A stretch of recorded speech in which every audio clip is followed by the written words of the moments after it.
All right, and welcome. It is time to begin our adventure today. Our brave heroes crossing Ithera and seeing what insanity they may find. So, thus far in our tale, we have had our heroes on Skullsfell, the island that rests beneath an enormous dragon skeleton. Those who had seen modern dragons in this day and age know is much too large than any that have existed from what some know as history. There are no tales of such dragons, but yet this one is here, mostly unbeknown to the world due to the various magics and enchantments that the village of Skushfell was able to reap upon the land. With its various deals, the entities that surrounded this place, as well as their knowledge and their sacrifice and their battles. And the group of heroes now grew there, some born, some from other places. For many can find their way, called by the sleeping dragon, it is said. But all was not well, as it seemed that some force within the skeleton awoke, and there were two warring consciousnesses that seemed to be trying to return to the material plane. One by the name of the Ravanax, the other by Gomadrag. Nope, Gegazal. Gomadrag is a different dragon. Maybe you meet him. But Gegazal. And after fighting the two forces, they left the skeleton in a state of equilibrium. Returned to town to find that during this course of action, money of the protections of the village had gone down, and thus were raided by nearby trolls. These, themselves nourished by the land, behaved quite differently than ones that our heroes had known in their previous adventuring lives. Chopping some into bits, they watched in horror as the bits themselves animated and attacked them and ran off to grow into new trolls. And finally, the decision was made to leave the village after going through many a trial and attack by trespassing in lands and refusing to pay tolls or to parlay successfully. Beaten and bloodied, they found themselves at the border of the mountain, where they could climb down and try to cross the field of the dead. Not wanting to take their chances in battle, they went to the realm of the dead and found Enskaldi, who, in their spiritual form of a death spirit, made a deal with Brynja, bringing them part way into the pure elemental power that is death and transition. After this, or for this favor, we should say, they fought and destroyed a entity that was Angatra, that was attempting to overthrow Enskodi, and who was also a ancestor of the village and knew their tactics well.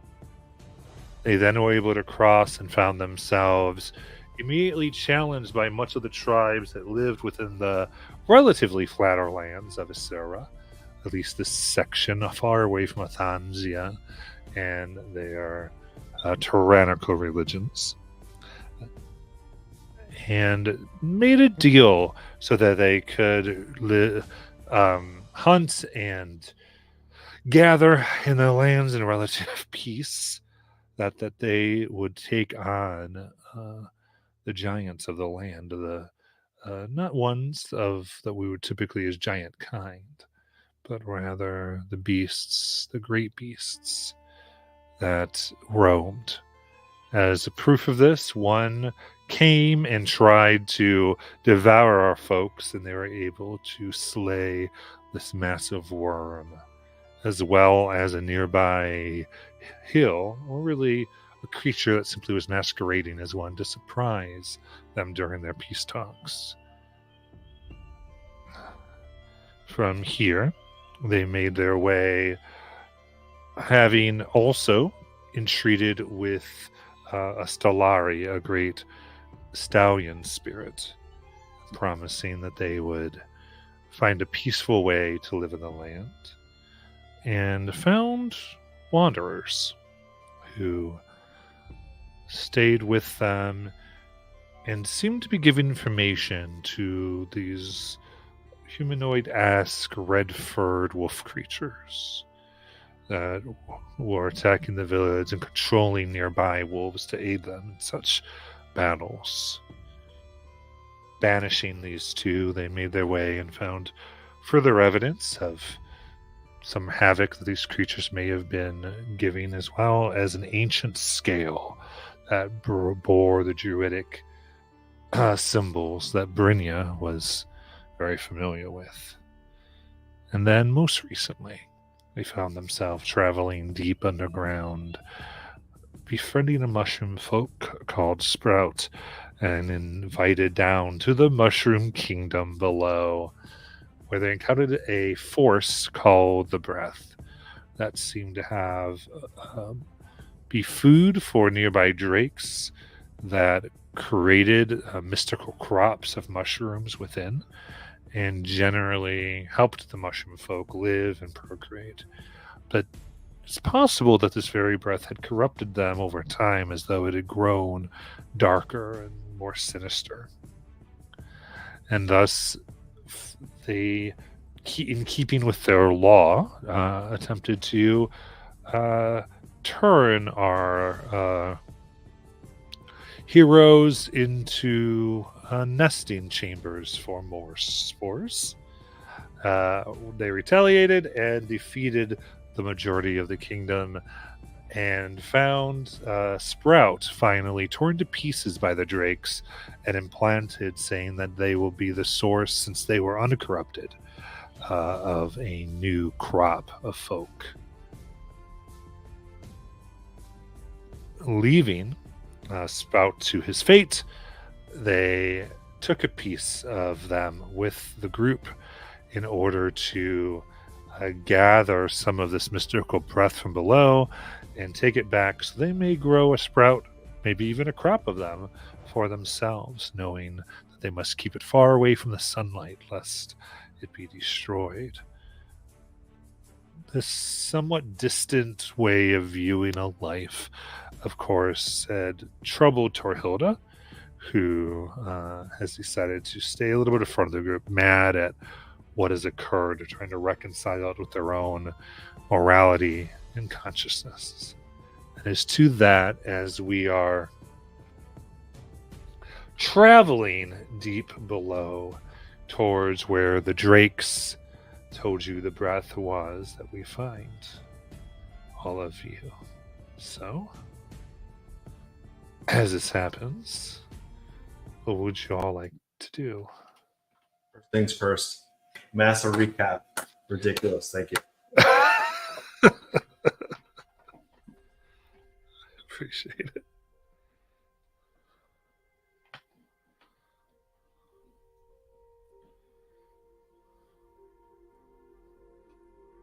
Brynja will look to see where direction Torhilda is aiming, because she's still the leading party at this point, and they're going lower and down. So Brynja will just sit in the back of the party and watch.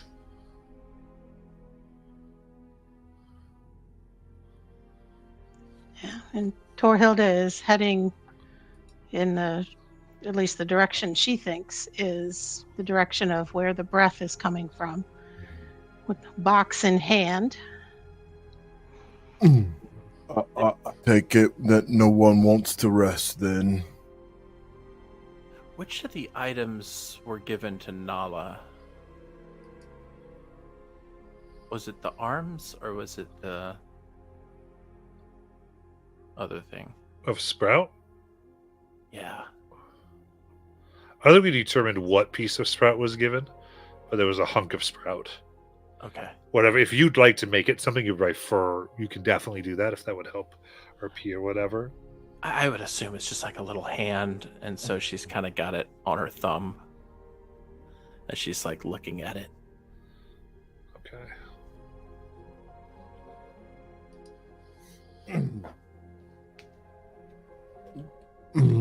Nala, I know that was tough for you, but I think what you did was very mature. Well, thank you, Azariah. I just hope we can do this and leave here relatively safely. But do you think we should go back for Sprout? I think that we need to give Sprout time to reconstitute and be what he's supposed to be, which I think is a thriving ecosystem. I just hope they don't hate us. I don't think he did, or they did. Considering in the last moments, it felt like he was keeping us safe. Yeah. I'm just worried that if we do something to this wind, something that will make it stop or cause the drakes some form of hesitancy and trusting us again, that we will end up getting into a fight that we can't win. Yeah, that's what I keep telling myself. There's so many people that are depending. But I don't think it hurts to check it out. Just because we find the source doesn't mean we have to stop it. Maybe we can purify it. And maybe that this little, the scale we have could help us figure out what kind of imbalance is going on currently. Plus, we'll be bringing Sprout with us, and when we, regrow him. I'm sure if we get to the source of the wind, whether he's a bag or not, and being quite resistant to the wind, maybe it would just make him more. And so he does seem quite resilient. Yeah. And I hate the fact that I played him a song and he doesn't even have ears. I'm sure he felt the vibrations. I hope so. But yeah. And I just look at the hand. Get you back soon. In his mind, as hears clearly from Brenya, as usual. Spores are actually sexual organs. Like, you can just reproduce by spores. Being dry for a long time doesn't actually hurt them. And a matter of fact, the spores are the most useful way to procreate for various kinds of like mushrooms or myconids. So in general, having a dry, maybe apparently dead mushroom is actually pretty good, because once you add water to it, it's going to be fine. So these concerns about the idea of a dried out mushroom don't make any sense to me. I don't think he's dried out currently, but I do remember you saying this, and that's why I was quite alarmed that suddenly after being spored on, my senses were open. I don't know how I feel about that. Well, you were exposed to certainly very many versions of their procreative content, or juice is the wrong word, it's actually very dry. When exposed to water, they become actual spores that grow into mushrooms, but fundamentally as we found out growing up, you could be an innocent bystander and still get completely covered in this sort of like procreation extravaganza. Just don't call it excrement, please. Again, outside of it, in words, I won't ever say this, but between our two minds, I will simply say this creature has no problem producing more of itself. I'm sure. I do remember plenty of mushroom fields, mushrooms sprouting up when I was tending the farm. It was usually an indication of good soil. And success. Just, keep on giving the others fine words of encouragement. They don't all have to be naturally scientific like. Understood. I have taken your word and differently, multiple points of view into perspective. You're not wrong. I will stop antagonizing Thorhilda doesn't help us. Well, it doesn't mean you can't challenge your friends. I find often that being wrong is the times that I find that I grow the most. Agreed. Layla made a really good point recently about my narrowness of viewpoint and how I am projecting my point of view in a way that others will not understand, and I shouldn't expect them to. So, again, thank you for your counsel. Like, we grew up together. I understand. I see your point of view. I think you're right. Well, I appreciate it, but yeah, it's just a sign of growth. And anybody that said they couldn't teach an old bird or dog new tricks was surely a liar. Certainly.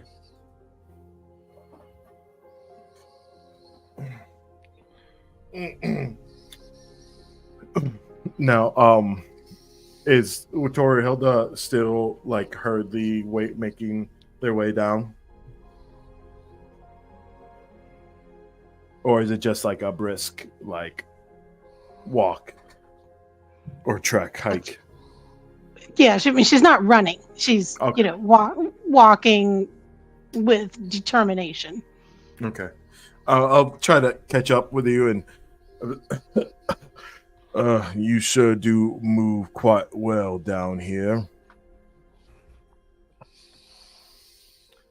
Make sure that you keep your feet about you, though. I wouldn't want to see you get hurt. Yeah, the way can be a little treacherous. Do you need help? Oh, no. Honestly, I just wish that I could use the bat wings again, but I wouldn't want to fall flat on my butt again. Especially if you run into more light. Yeah, I guess they take some getting used to. It surely does. It's kind of sticking on my skin a little bit, but it's not the worst thing I felt.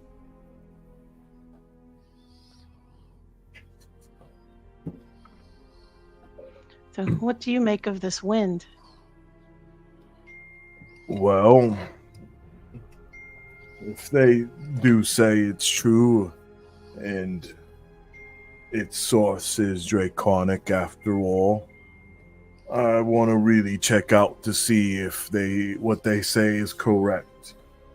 Yeah, whether it's Gegazol or Dervin's Avinox, I think what this wind stems from is probably more important than who it currently is powered by.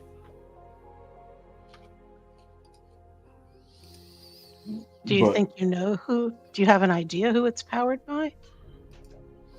You think it has to be one of those two, or? It could be another. I just know that, that dragon head is bigger, a skull is bigger than most on record, so it would have to be a quite powerful being to do something like this, I would think. I am hoping it's more of the primordial forces, but I do understand the thinking of and the knowing and comfort that maybe a more draconic presence would bring. I don't know if either one of those would be good for anybody. Either of the forces we saw up under the skull.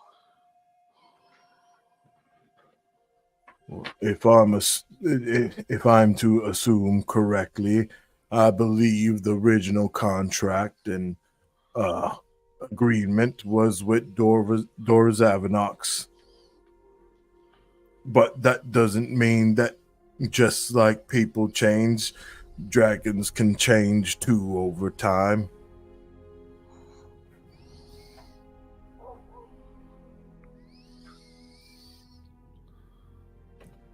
But from what I remember talking to the dragon Dervin that was with Amgacha, he seemed to revere him in a respectable sense than just blind obedience. And I tend to respect people in power who are respected and not just wanting people to follow rules because they say so.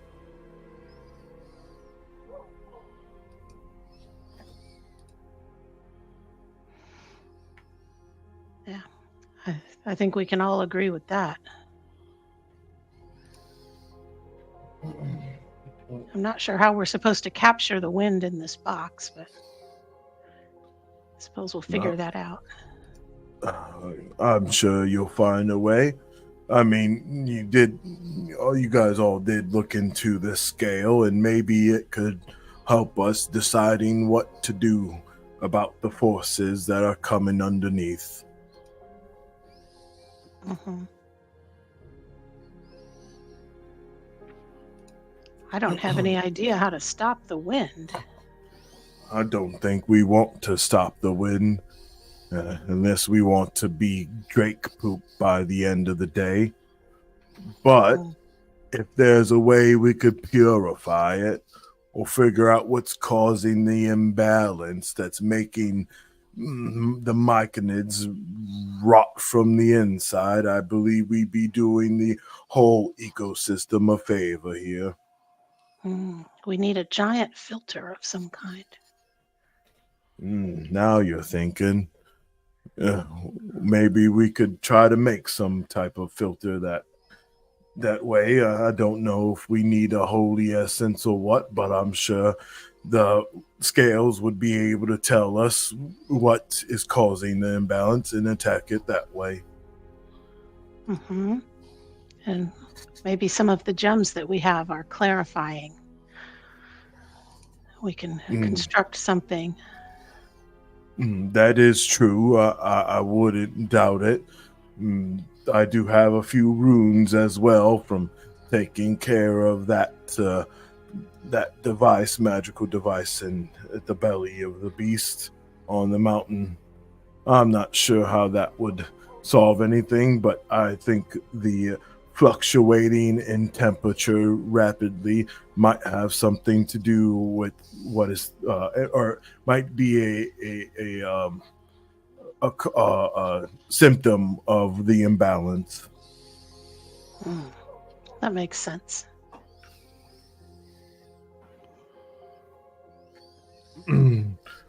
After all this and being tricked by mushrooms and maybe losing someone we care about, some more than others, how are you feeling? Well, I'm obviously angry. Mostly at the situation. It is okay to be angry, and we should all be able to feel our feelings. But it is also unfair to expect people to react and do the things that we would do in certain situations. We can't expect ourselves and the others, but we can allow others to see our point of view and express our feelings.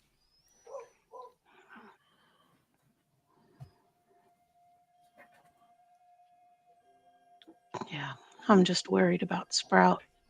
The Drakes seem very uninterested in, or very uncaring that they were causing him so much pain. I think that sometimes adversity and pain is what we all need to go through to get stronger at the end of the day. while it's never good to see a friend saddened or hurt by their surroundings, sometimes it's our surroundings that allow us to grow further. It's like repotting a plant that can't grow inside the small plant, so you decide to put it out in the ground where it can thrive. I think that now our friend Sprout will be able to thrive. I hope so. I wonder if they'll retain their memories, or will they just be entirely new? Well, if we could hope for the best, maybe they will be the new sovereign, and them being more resilient will allow a more positive community to thrive. I hope so. And that is all we can do, is be positive. There's no sense in being all doubtful and pessimistic when we have people to save and take care of. That's true. The power of positive thinking is very powerful. Yes, and I think you, more than most, have a very positive thought, and your imagination are definitely something to admire.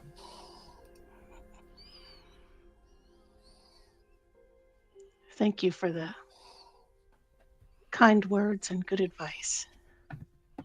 Any times, I think I've read enough books, even the self-help types, to share some wisdom. It's funny. I'm the one who's supposed to be giving advice, but today you were able to give some to me. It's all about sharing. Inevitably, we're all supposed to help each other. It's a community, after all. And plus, we always have to feed the chef, right? We always have to take care of the one that takes care of everyone else.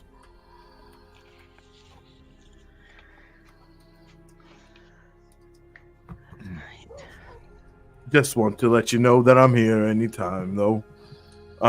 You are going a little bit too fast for me, though, so I'm just going to probably fall back a little bit. Okay, I'll slow my pace. Oh, that's nice. I appreciate it. What other things or creatures do you think we'll find down here? I don't know. At this point, I have learned not to expect anything and to expect everything. Fair enough. I am expecting some treasure, hopefully. Oh, that would be nice. We've seen enough people, or at least heard enough about people falling down here and losing their lives. You're telling me they didn't lose anything else more worthwhile for us to use? We've already got more gems than we have time to process. That is true. We have a number of things. I think when I have a moment, I've got some things I'm going to put on your shield. But we need to get to a spot where we can have some downtime. Yeah, that would be nice to find some rooms, or maybe a really nice tome that teaches me some more magic. That would be real nice. amazing. Yeah. If I ever come across anybody selling a scroll of Identify, I will buy it for you. Oh, you're such the sweetest. I'm usually not the best gift receiver, but I promise I will definitely take good care and have much appreciation for it. Did you say you were looking for a treasure, Azariah? Oh, yeah. I mean, it would be nice to have treasure down here, don't you think? Well, So many people falling in. Yeah, I found these, and she takes out these 30 gems that are worth about 15,000 gold altogether. Oh, wow. I'm sure we can all put some use into this, but I don't have to take it off your hands. I think they're much safer in your pack, Nala. Okay. She puts them back. I just don't want to lose them. I have a tendency to lose small things. It's also why I keep my journal connected to my big book of spells. I would probably lose the journal. I get you a new one. Oh, Well, when I appreciate. I What? have to open a new bookstore though. Oh, I'm sure we can get that going. Or maybe we can look at a traveling bookstore. Wouldn't that be something? That would actually. They like go up and they have a fair at, I don't know, educational places or other things to get the kids excited, you know? And you can send out pamphlets for the kids to circle what they want and show it to their parents. You could call it a book fair. Oh, speaking of which, we never did find out what this hair does, did we? No, I'm not too sure where that hair is from. No, I know where it's from. I just don't know what it does. Oh. Well, You mean the wolf hair? No, this is the braided lock of bluish pink hair that we found back in the original Skullspell Dragon Skull dungeon. Oh, right. Yes. But I don't think we've ever identified it. no, I don't think we've really had the time to sit down with it. I can try to figure it out later. I would surely love to look at it with you.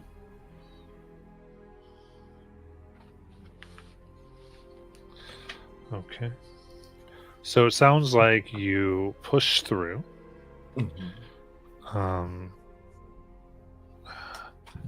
as you keep going down, wanting to reach below, the hours tick by, and more hours, and you kind of have been awake a long time now. So I need everyone to give me Constitution saving throws. Oh no! You got it. All right, here we go. I think I Fuck. get it. Not great. 15. Oh, no. Okay. I get to roll twice. Is this what? Oh no, it's not. God damn it. The highest one was a 19. 18 for me. Jack shit for me. What'd you get? 28 for me, and I will remind you of anybody who happens to be near me gets to Yeah, add so all of 4. you can have it. Oh, Get plus what? Plus 5? 4? I thought it was 4, but now I've lost faith in myself. It's plus 5. Okay. Plus Man, there you go. My 4 is now a 9. Yeah. Right. So going down here, Brynja is suffering a level of exhaustion. Got it.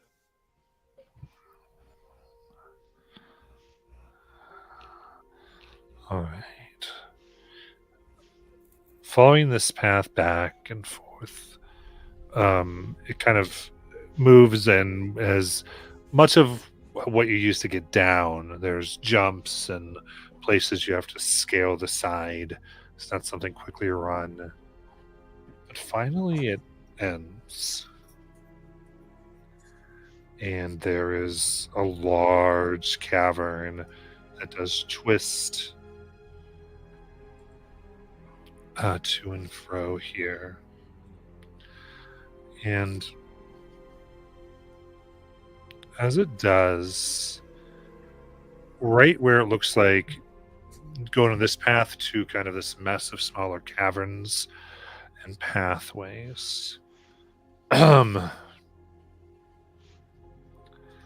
there is what appears to be a 7-foot tall piece of amethyst. The crystal shines bright. Large pieces of it stretch out, and inscribed upon the largest piece facing all of you, one of the crystals, is writing.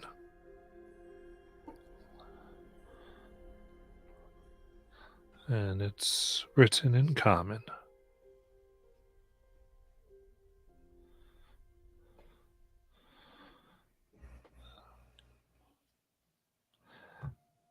What would you like to do?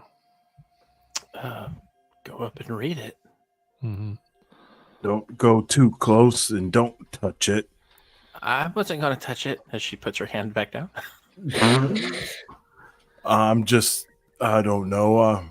Is anyone else a little bit weirded out that something so deep beneath the earth is written in common? What does it say? It says,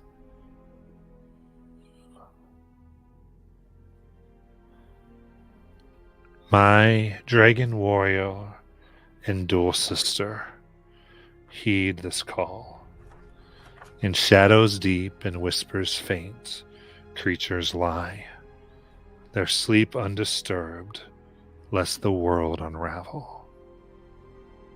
The breath of Ateshia must be restrained to keep her dreams unbroken, her power here contained. For once awakened, she cannot be silenced. Tread lightly on this path you walk. Your steps are threads in an ancient weave. Guard well your deeds, lest the echoes stir. Listen and remember in silence and in shadow. The fate of all may rest upon your choices, and the slumber of those who should not wake."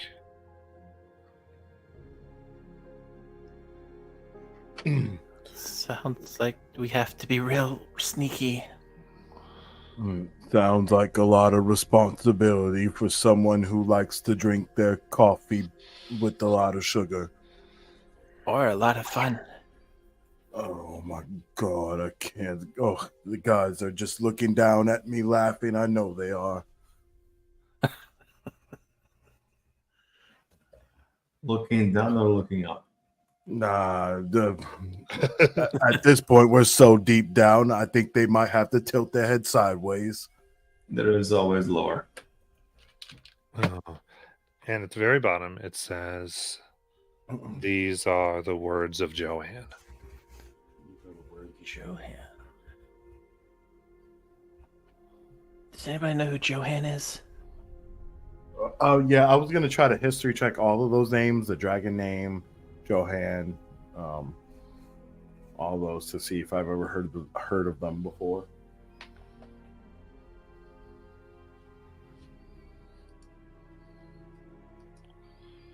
I will help you and provide guidance.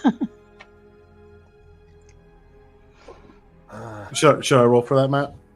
I mean, you could tell me they just don't sound familiar if they don't. So. Well, Johilda knows some of this. Oh. Oh, so Joanne? Is this from Joanne? That's what it says. This says, yeah, by Joanne. These are the words of Joanne. These are the words of Joanne. Yeah. Torhilda doesn't read, so she's just listening to this as somebody tells it to her. Bormunder, come here. Does Bormunder read? I would know. I read, but I have to kind of say the words out loud. All right. Will you? Oh, yeah. So I know Joanne.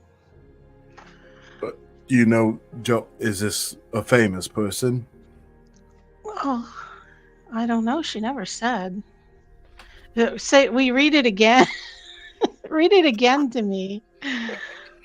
I wasn't able to write it all down as fast as Nala was saying it, but it was basically saying that in the shadows where there's things that are sleeping that should probably stay asleep.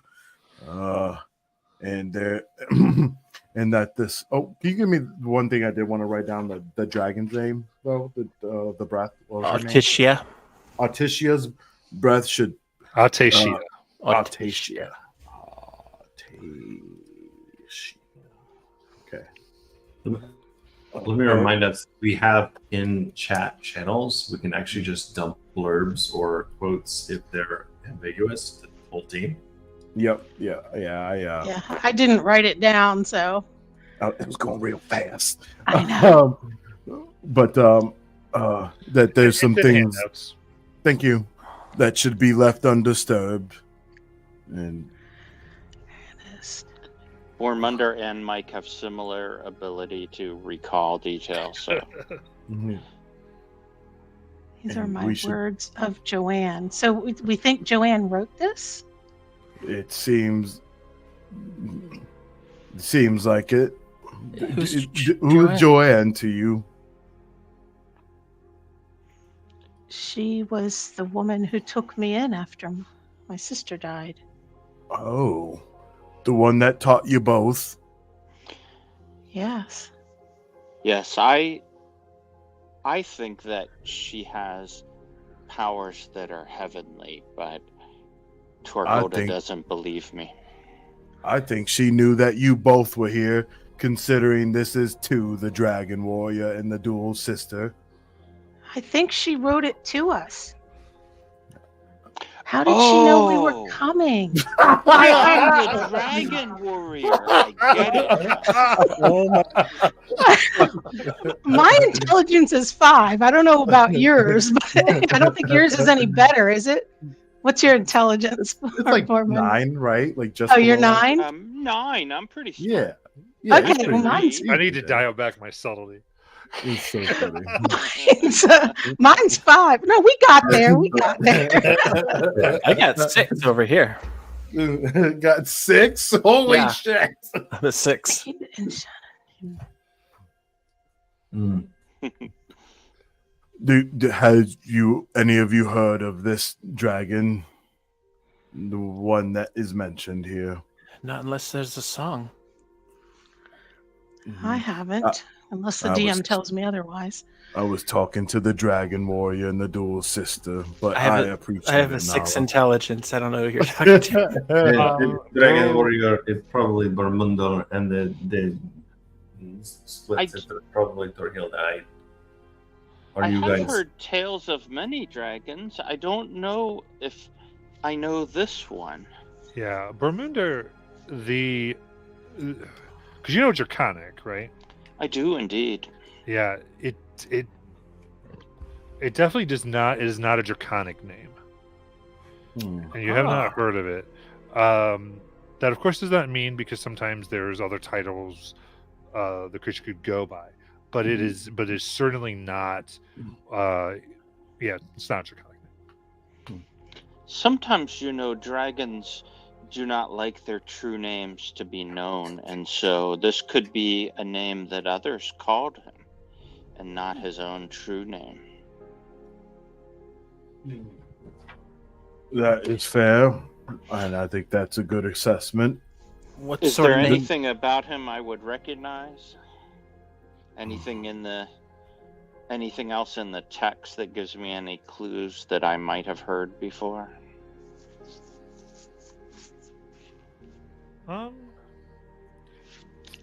Give me a history check. Among the many things that I am excellent at, I'll help you. I'll guide you. Guidance. least. Oh, oh, okay, because the guidance. 3. Okay, so, yeah, so roll your d4. 4 minus 1 is 3. I don't think the D4 is going to help that much, but you never know. Well, you never know. You might get a bone. 4, baby. 7. So a Yeah. 7. Nice. That's better than my average check. I feel like we might have some Keystone Cops going on here. Yeah, you don't know of any dragon named Atesia. Mm. Matt. Yes. Do I know of any dragon named Artasia? I speak Draconic as well, Draconic. and I know songs. Right. So I will give you your charisma history.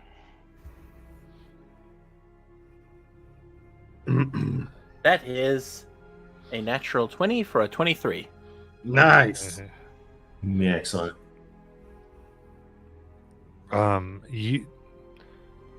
You think of your draconic songs and ones of dragons, nothing like Atushia. And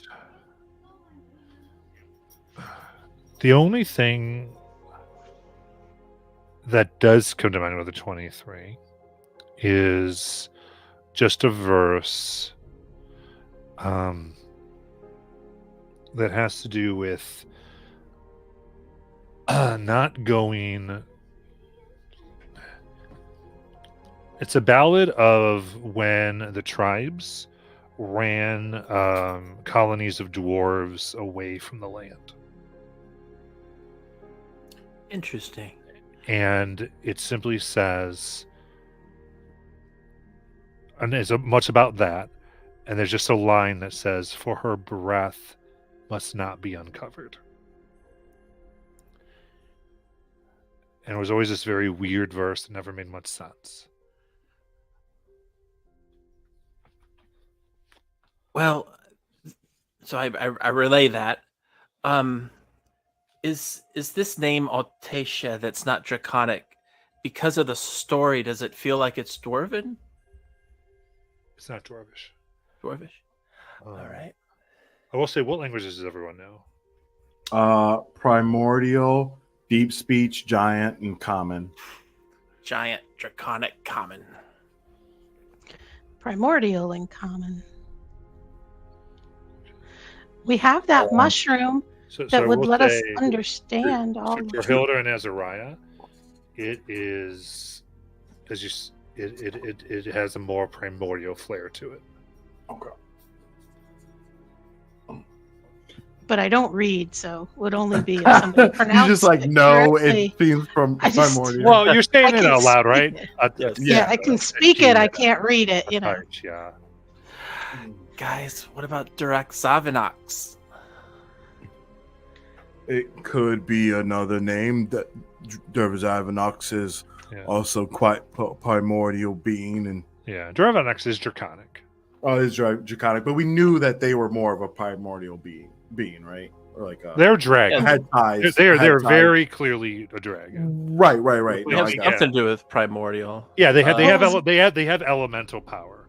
Okay. Right. They have a And Gigazol's strong a elemental dragon connection. too. And Gigazol's a dragon too. Is that? Yes. Yeah, They're but both like dragons. like the nighttime shadow version. What we have at least seen, it may be a tainted version, though we're not 100% sure. Well, it's very clear Joanne wants us to be careful here. That is true. I think we need to be really quiet. I was actually gonna start doing something for that, and I was going to start a ritual of doing Ray's telepathic bond, so we can all speak in each other's minds and not have to just talk aloud. Oh, that's a good idea. Are we there yet? No, give me 11 minutes, please. It says listen and remember in silence and in shadow. Wonder what I'm supposed to remember. Well, all I know is we're not supposed to uncover that breath or awaken it, or because when you do, you can't. Conceal the breath. Like- I think it needs to flow still, What? but maybe No. we could feel out a way to, like I said, filter it and make it more pure. But they say don't uncover it. Don't awaken it. Don't do anything with it. Just let it be, or else it'll never. You can't stop it.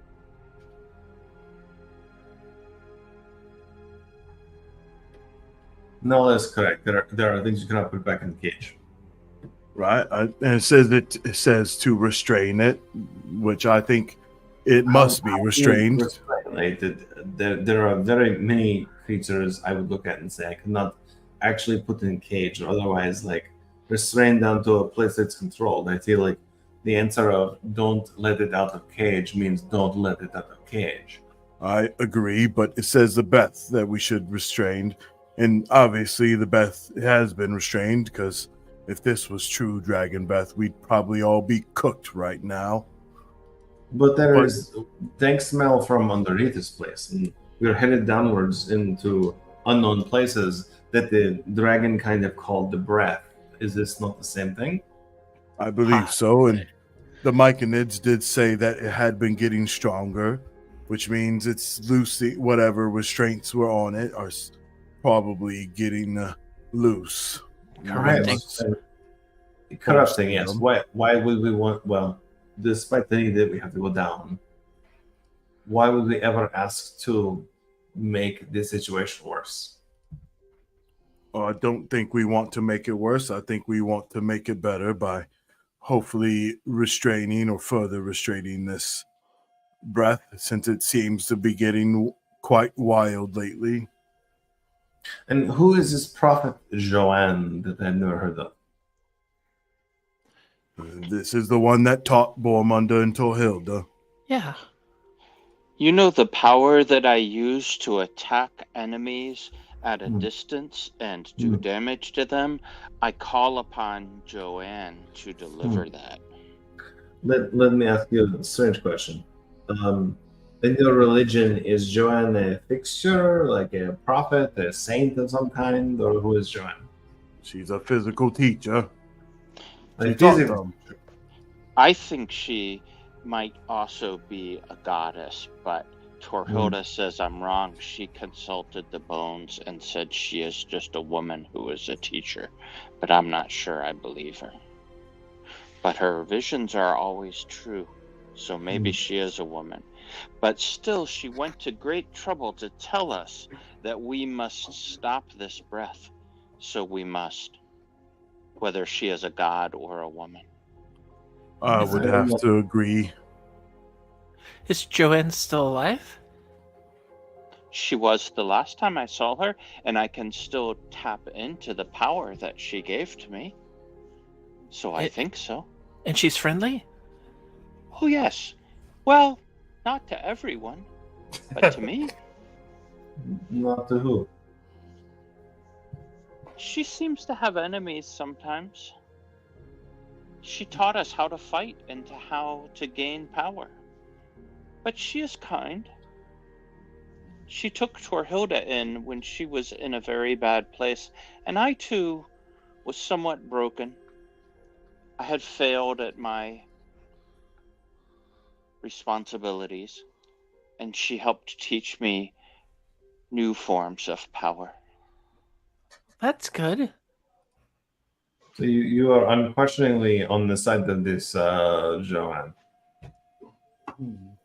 I think it would be Yes. disrespectful to question someone's teacher. No. As I have heard my response. If Cinder believes this is the right power to back, that is fine. I will never, well, until proven otherwise, I think we are on the right path. I think she would give us the best advice she can, but no one is perfect, not even Torhilda. Agreed. Again, I worship the seasons and the winds, so the answer changes very frequently for me, from good to bad to different. So if this is your path, this is your path. I'm fine with that. I trust her completely. She has not yet led me astray. Then we are in good hands. But there are warnings in her words as well, so we must be very careful. Yeah. I would recommend always to be heeding of warnings from more powerful figures with more sight than just as we have. We are very small creatures with very little sight. I Does think- anyone... Oh, sorry. Go ahead. I'll finish this ritual. I'll be done soon. It reminds me a bit of the breath from underneath our original home. We are tormented by these breathing creatures, but she says if this dragon fully awakens, she is evil and cannot be stopped, so. But she said to walk softly, so maybe we should take off our shoes. Okay. This is not the Gigazol, but the Duravaxanox, yes? The evil dragon, you say? I think No. it must be evil because it says that awakened it cannot be silenced. You do not try to silence a good dragon. Why would you do that? Are there good dragons? Of course there are good dragons. What a foolish thing to say. Yeah, my mistake. Yeah, I think Atasha might not be good. Not just because Joanne thinks so, but Azariah, you can help me because my primordial's rusty, but Ate means queen and Shia means ash or burnt flesh. So the queen of ash? That sounds bad. It does seem quite bad, and to your point, Brenya, I think this might be a completely different being than Dorvis Avanox, who I think is the original dragon being, and Gegazol is the one that is trying to take over. But I was going to ask, as I'm finishing up this ritual, does anyone have any ability to keep us it's concealed in shadows and maybe cover the sounds of our footsteps?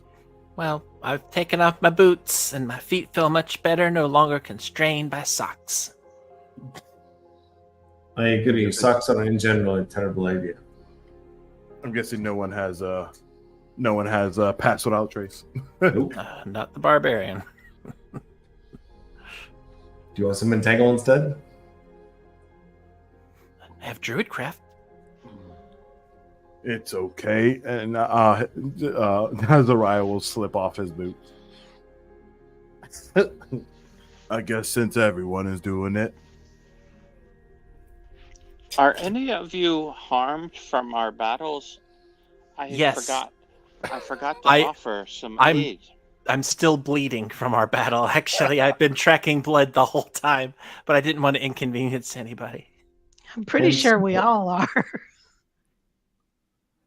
So would we prefer to take a short moment of respite, or would we like?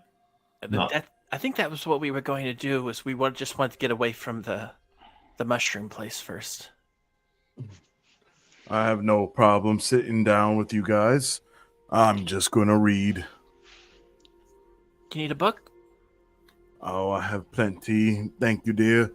I'm trying to finish up this alchemy one that I found.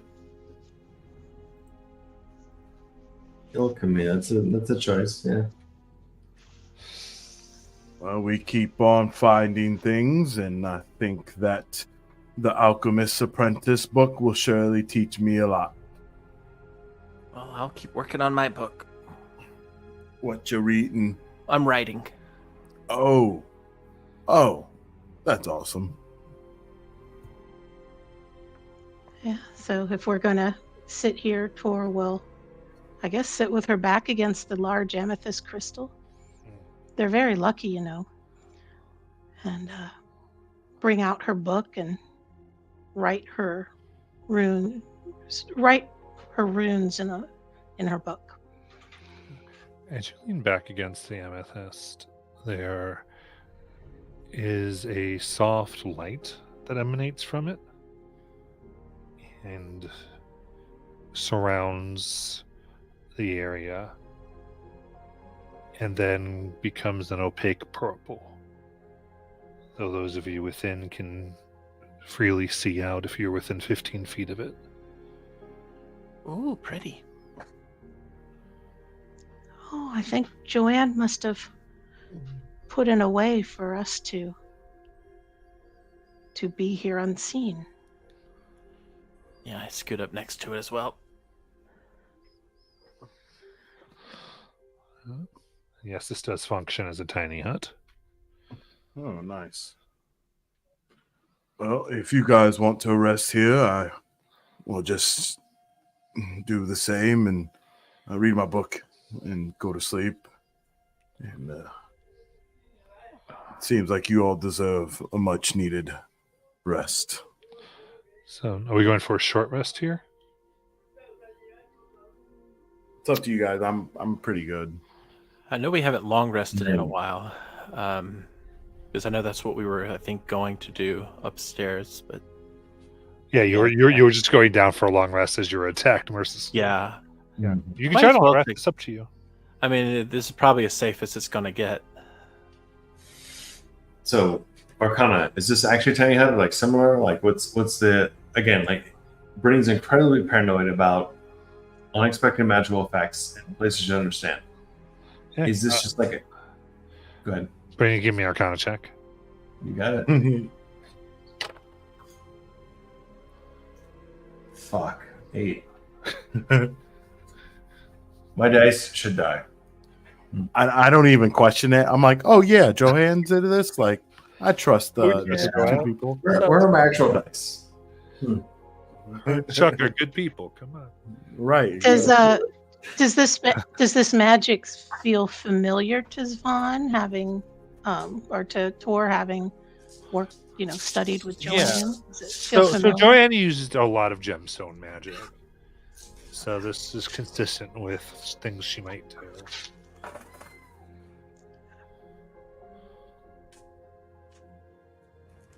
And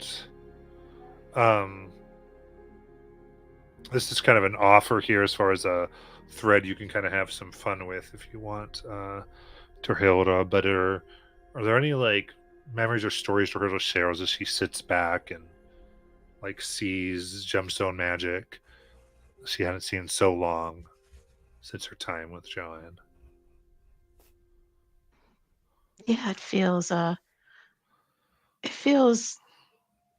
safe to be within the protection of the amethyst sphere. Dorhilda got a lot of her knowledge and love of gemstones from Joanne, and she looks in her book and has a list and in her book, and she makes a notation at the end of it and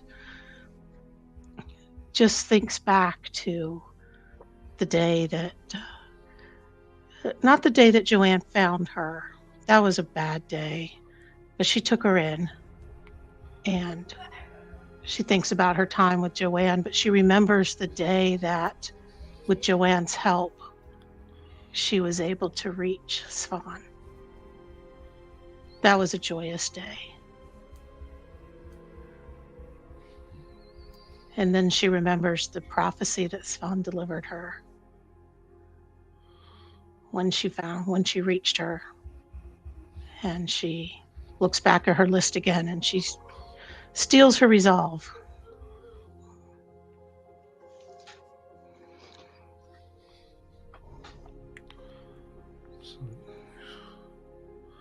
And anything else as everyone's resting?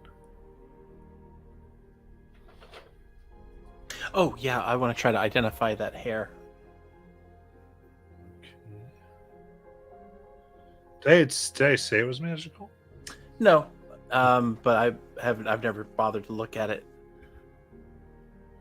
Yeah. So take your time. It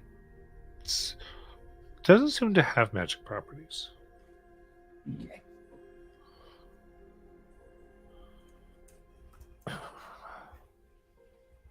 Anything I notice of interest or? Yeah. Sure. Give me investigation check. All right. 10. Okay. I'd say spending some amount of time here and looking at it before you rest. It's very purposefully knitted, or not knitted, but tied with love nuts.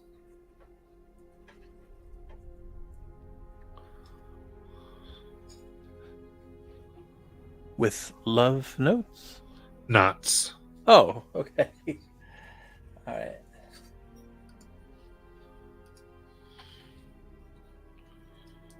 Okay. She'll put it back and go to sleep.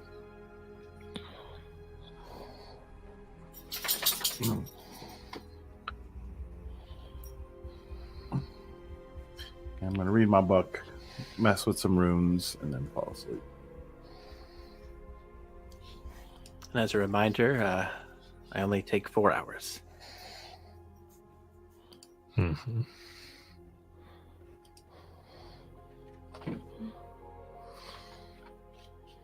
Before we go to sleep, Brynja will ask if as do you still have that druidic totem, or is it somewhere around here? I forget.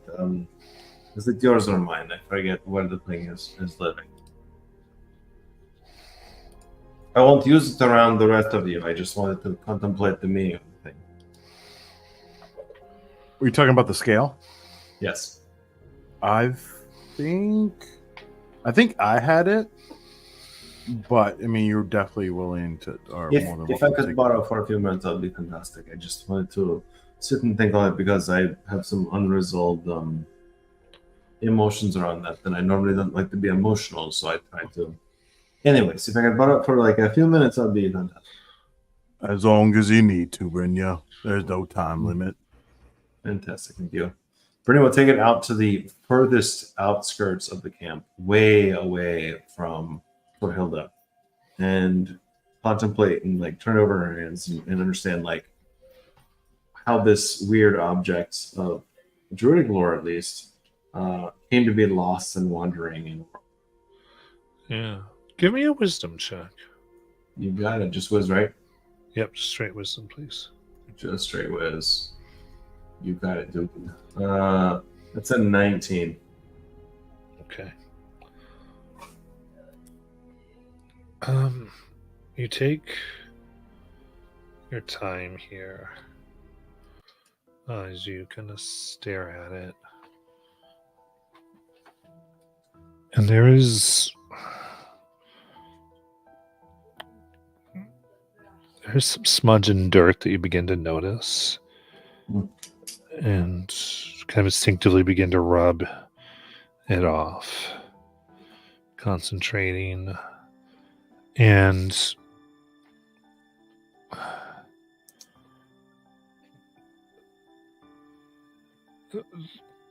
the rough form of what looks like to be a strangely engraved centipede is in the center of the scale.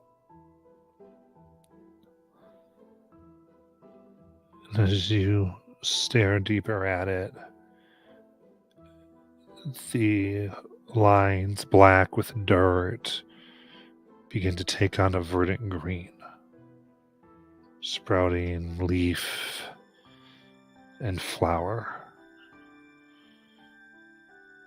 And this vegetative centipede begins to rise out and crawl around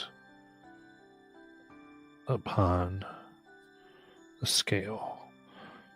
Its eyes, pink flowers, its pincers, large leaves, branches for its legs, hard bark for its carapace.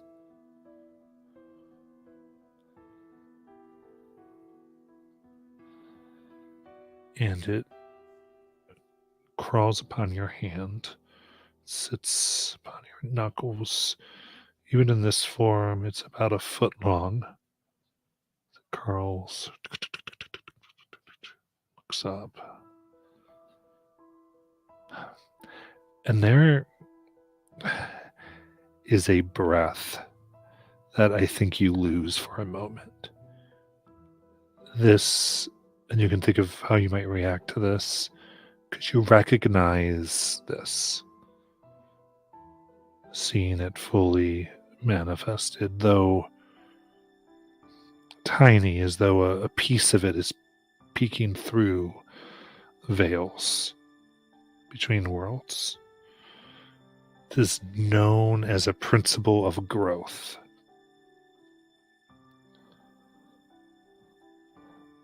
or verdant primeval.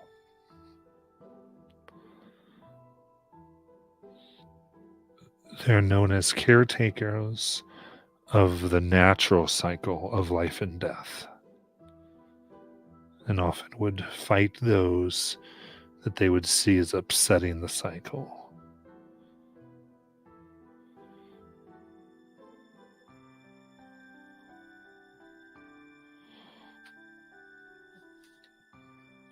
They are known to oppose undead, those who create them, and those who would cast resurrection magic.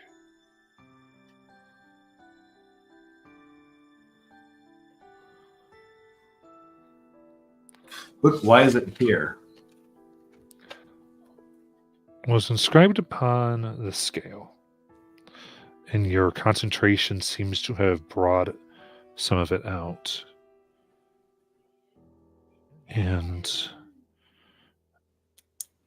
it echoes a voice in your mind.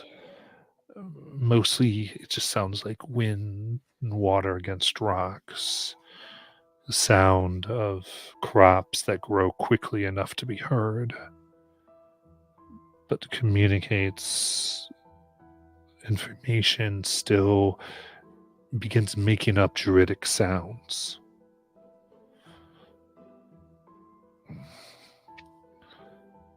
Simply, Brynja, you seek answers. You called to me, keeper of balance. You are, and I am. I will answer you 2 questions. And these will be yes or no. Yes or no questions.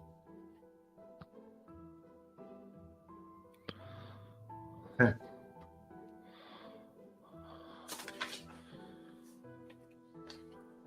First question. Between the two opposing figures, Gegazol and Durzavanax, which is better? No. Is Gegazol better for this planet, this route, this place, this world than Durzavanax? Is Gegazol better?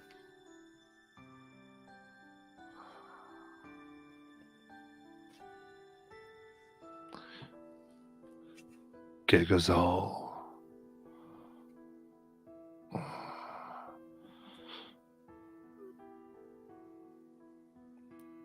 is a breaker of the cycle.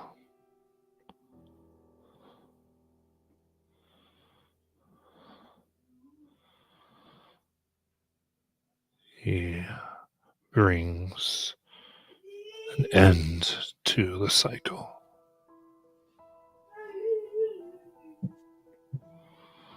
And the way I understand that, by the way, is that the cycle is the seasons, the years, the process, like it's continuity. For this creature, it's likely the cycle of life and death. Got it.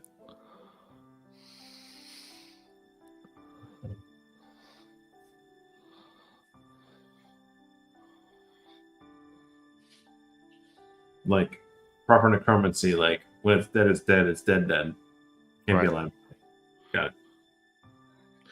You could think that Gegazol is a creature of undeath themselves. Mhm.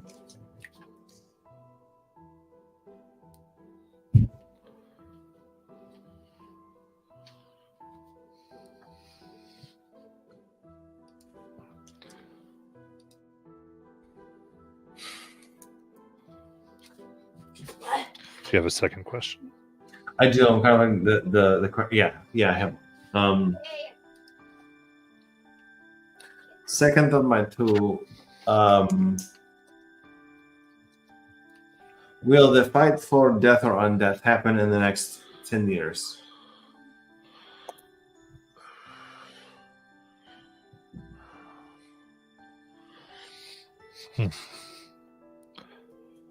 Gegazol seeks to arise before then. If he does, he will bring undeath with him.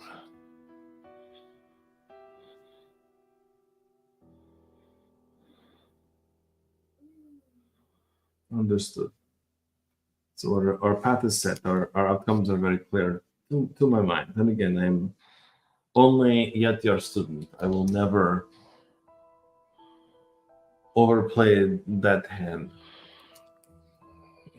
I am deeply and muchly obliged to your countenance and your perspective. Can I call upon you again, or at some point will you be able to answer me a third time? Upon Katha's next cycle. Katha is the third moon, second moon? First moon, Got it. Which means every how many days? 30. Okay.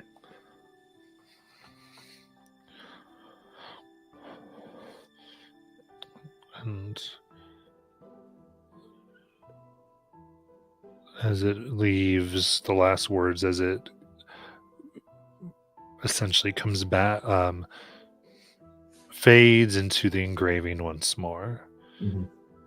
Just bearing this, you are the druid of the cycle.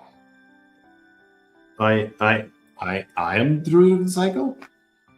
It's gone. I am the.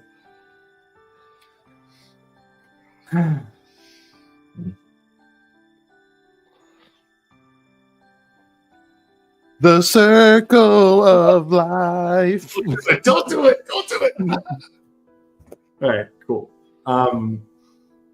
Brenya will bring the puzzle box back to Az and say, "This is yours again. It's tremendously powerful and very helpful, and I appreciate very much your time with this. It told me some things I was not ready to hear yet, but it will continue to tell us important things. Please don't lose this thing. It is incredibly helpful in seeing the direction this world will take. And I'm sorry, I'm tired. It's been a long day. Have your magic box back, and I will sleep and we will talk. Oh, okay, Brenya. That's no problem. It's big, so I won't lose it. You do keep it on you at all times, yes? Yes, I do. And you are also big. You are difficult to misplace, yes. Thankfully. As I have not done this in a long time, since the village, and I don't mean this to be insulting or rude, but I really appreciate you sometimes. It's no problem. I think that it's good to find what you're good at and really lean into it. If I could wear stilts, I would. You know, we've been doing very many things, especially including our family and some of the scar tissue behind. I have not lost my appreciation for you and your blood. I think we should be forever for a long time because we are pretty okay companions on the road. I would agree. I think you're going to outlast me in terms of life, to be honest. But I hope I can make a good impression on you. No, don't speak of that. My kind ages differently. Some of us are very strange in that way. But I am deeply, grossly thankful to you and your blood and your family for this moment. Thank you. Well, anytime, Brenya. You get some rest now, okay? That entirely is. Brenya walks away looking like she just saw a ghost, but like genuinely deep in her thoughts. In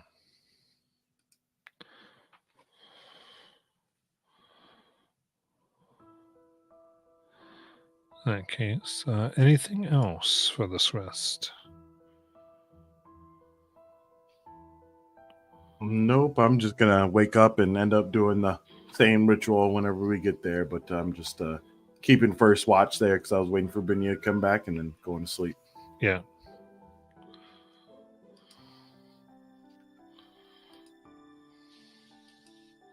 Sounds good.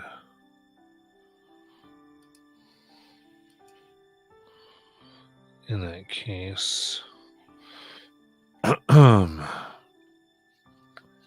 you all may complete your long rest. A long rest, or a short rest, long rest? Long rest is what I was guessing you're going for. All right. So my exhaustion is done. Cool. Yes. And since Nala only requires 4 hours, she got up pretty early and decided to keep watch. But in her mental condition, she's probably mostly just distracted. Ooh, butterfly. Indeed. I would say, because you said Nala has the sprout piece. Yes. And so she's been talking to Sprout's hand for a couple of Yeah. hours now. Down here, close to the breath, you can see that there's like just little tiny, thin gray sprouts that have come from this piece, just almost root-like. Oh, we've got to get them to soil quickly. You think they're probably okay in this? Oh, I would just say, it's the power that's near is affecting it. Look, everybody. Now, please wrap in dark wet cloth. Do not allow sunlight exposure. Sunlight is very dangerous for this kind. There's no sunlight down here. I understand. I'm saying if we happen to accidentally cross into cloth, dark wet cloth wrapped around is the most safe. Okay. That is true. We don't know. Maybe we can be pushed right into some sunlight when we encounter someone. All right. And I'll Well, take also, out cloth. things below ground. How do I describe? There are spells that produce sunlight, direct sunlight, Yeah, for yeah. in large places. If you are very serious about protecting the sprout, I already said I would. I've got an outfit and everything. She's made a makeshift little outfit for Sprout. It looks very awkward on a hand and whatever's growing there. please take all precaution, not half precaution. That's all. I've got it all. And she walks away. She wraps up Sprout. I wake up and I'm doing the ritual right away. And, well, I guess this is a good time to be safe. Brenya, did you end up possibly meditating on the necessities of maybe using pass without trace? I don't have the ability to easily sneak past large groups. No. Okay. I apologize. I have known friends who could do it. I just didn't study that recently, so my abilities are more limited to certain things. For example, turning asshole shrooms into turtles, I can do. But What happened to that turtle? I left it alone because it would be silly to destroy it. It doesn't make sense. Like, you give it an hour to pretend to be. Well, no. As a turtle, it will change its mind within an hour, and then it goes back to being shroom. What did we do with the corrupted shroom? The shroom is still around. It's down there somewhere. But it was turtle for an hour, and then it was not turtle. Well, hopefully it doesn't cause any problems. If it was shroom before in shroom tunnel, if it's shroom later in shroom tunnel, would it be worse? I don't know. No, at some point when we are safe, I would love to help you understand how animal thinks.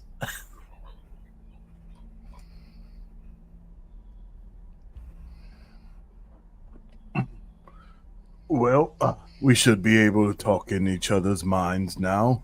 That should prevent some unnecessary noise. Okay. Responding in thought, Bernie says, "Is it up yet?" It is up. I see. Helpful, thank you. Well, we got an hour, so let's try to make use of it. Yep. I grab my boots and I hold on to them as I follow behind. I end up just tying the shoelaces together and wearing them around my neck. Here we go again. I have really nice feet for a really big man. All right. In that case, everyone give me a stealth check, please. Mhm. Joy.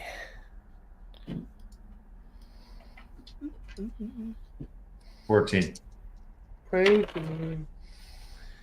16. 11. 3. Spot on. What did Tor get? 5. Pretty close. Yeah. I have disadvantage because I'm in Splint, I think. This is definitely not a pirate party, obviously. Yeah. That's why I was like, hey, Druid, you got password out traits? That'll be real nice right now. Yeah, no. Dog. But do I get to add something for being near Bormunder? 0. Yeah. Not for ability checks, only for saves. Okay. So you move along past the amethyst, attempting the best you can to keep yourselves quiet. But it doesn't take long before trips and the uneven ground hits against metal armor, ringing, echoing down the passageways. And it's almost in your rush to silence and try to muffle that you don't notice this slicker piece of cave floor as you then, as a group, slide down, scraping against. And there you see a wolf about 20 feet long. Their fur an azure, and there's a brief glow as they kind of move. Eyes opening, and as their eyes open and begin to look at you, you notice several gemstones tied around them that all begin to crack. And we'll go for our break. I think you should sing it a lullaby, Nala. Sing it a lullaby.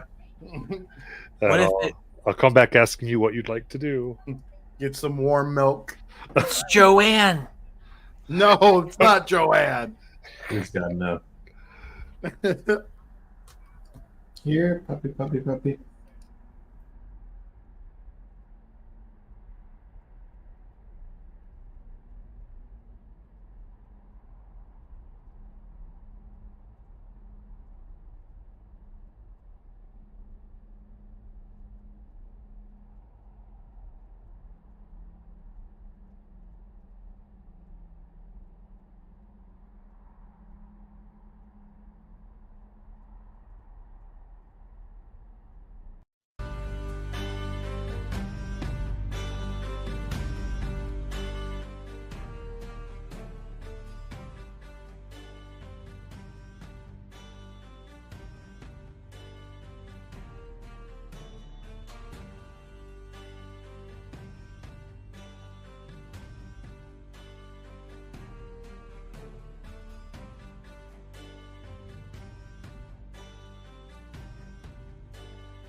Alrighty.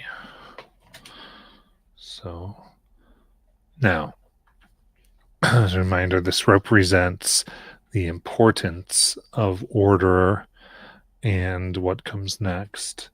So we would do this in initiative. So I need you to roll it.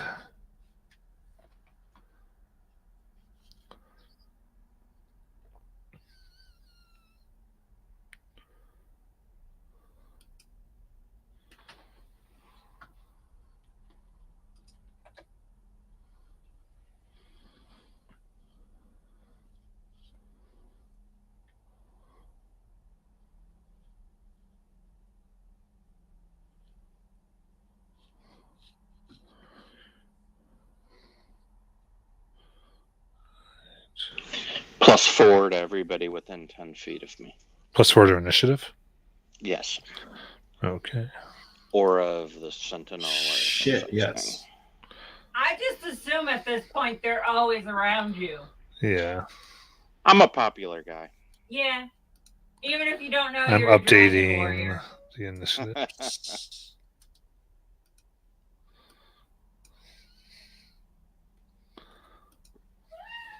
Okay, very cool. That changed a lot, actually. That was really interesting. I'll tell you right now, that may have altered this quite a bit. So it's Brynja, then Nala. So Brynja.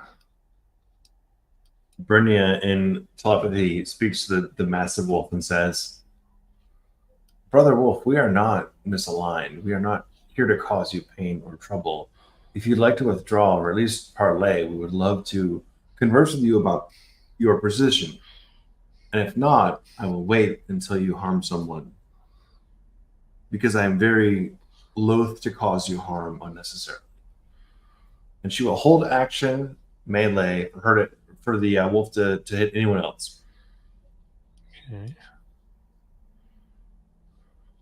that case, give me a persuasion check. The worst possible choice. Here we go. I don't know. The- Seduction might have been harder. The dice are, as they always are, unforgiving. It's a 1. Okay. Its eyes look upon you, the blue turning slightly red. A look of understanding, yet absolute disbelief and rage. Yeah, so I tried. Let's fuck around and find out. Isn't that the name of tonight? Seems like that, yes. Literally that. Thanks, Paula. Nala. Hello. My name is Nala, and I would like us to be friends. And I'll take out my harp and play a song of friendship. Please, someone start playing My Little Pony. Pretty much, yes. All right, you begin to play your song. I would say, why don't we do performance? I will spend one of my points. Yes. 23. Okay. So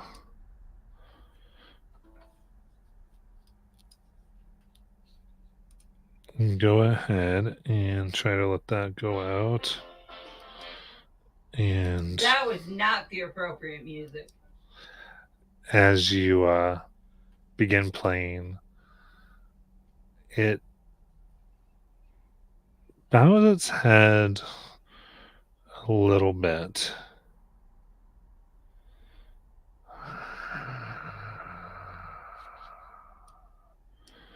Growls. You can see in this sort of addled position.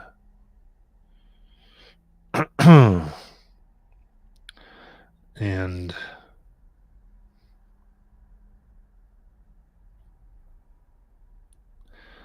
its claws and teeth do begin to glow with radiant energy, but it doesn't attack as it does take its turn here. It will begin to dodge.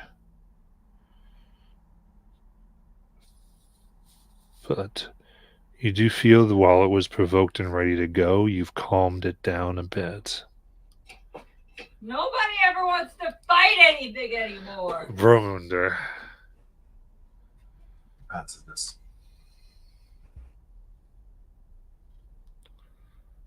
And he seems to be responding to people talking to him in common. Yeah, he still feels. I'd say it's not enough to get him to like totally not attack just yet, but he is responding. Yes. I suppose I'll take a slightly harder line just so we roll something different and say that Mr. Wolf, I do not wish to have to harm you. But I must warn you that we have vanquished foes akin to you. I urge you to make the wise choice and to accept my friend's offer of friendship, lest you meet an unfortunate end. And I just sort of tap my staff against my open hand. Give me intimidation.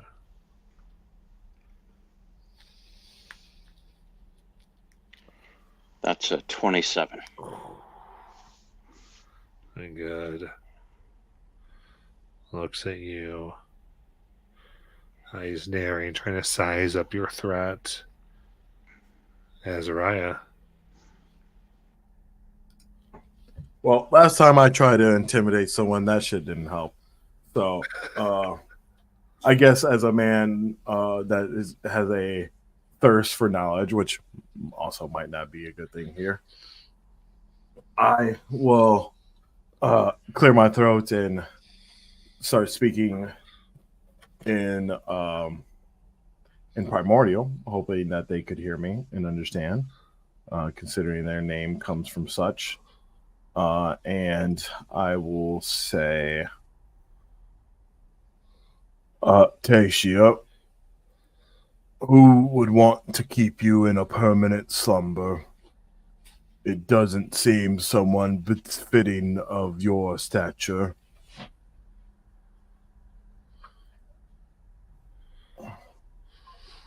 And that's like literally my only question.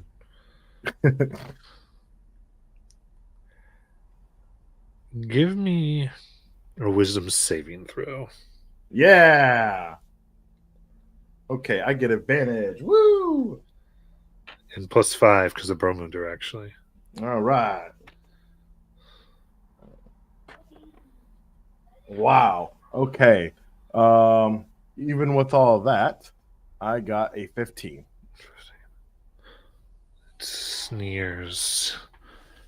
And there's this, it has a confused look as though it can't understand anything you're saying.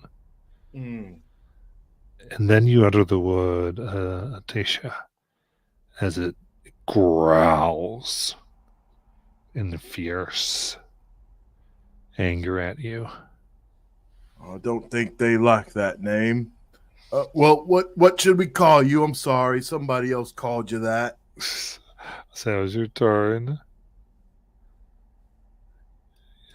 Torhilda.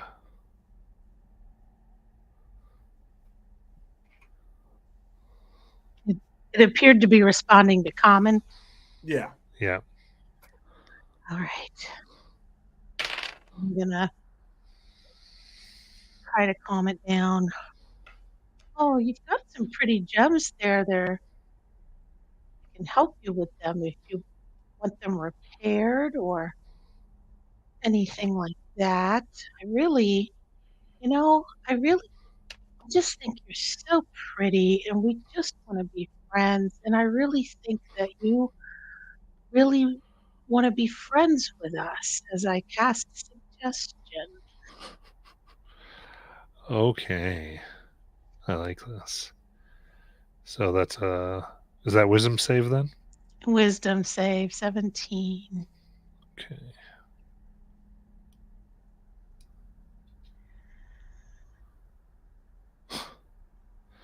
I got precisely a 17.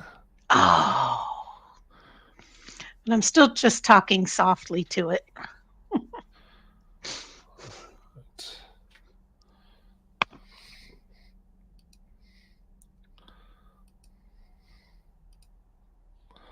All right.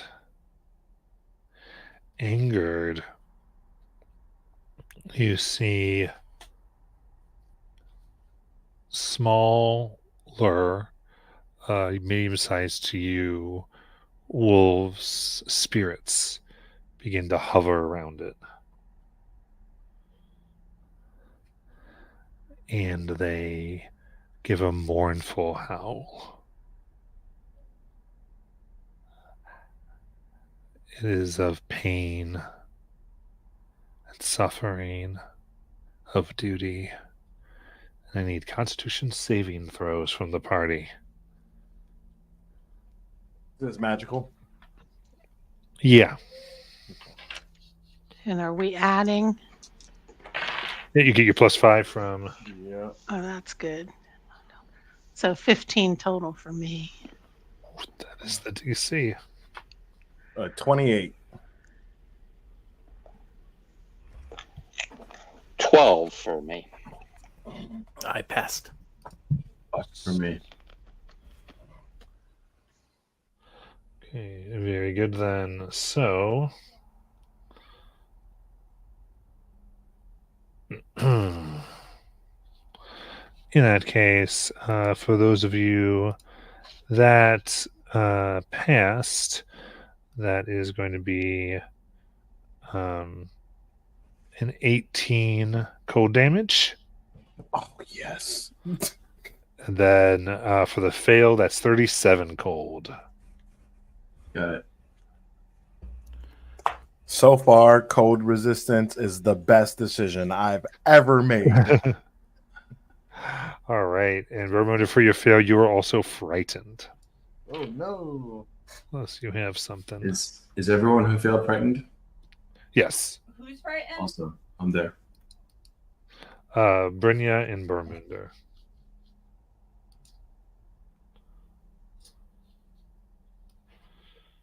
Okay. I gotta get my back. Keep going. So the spirits growl around it here.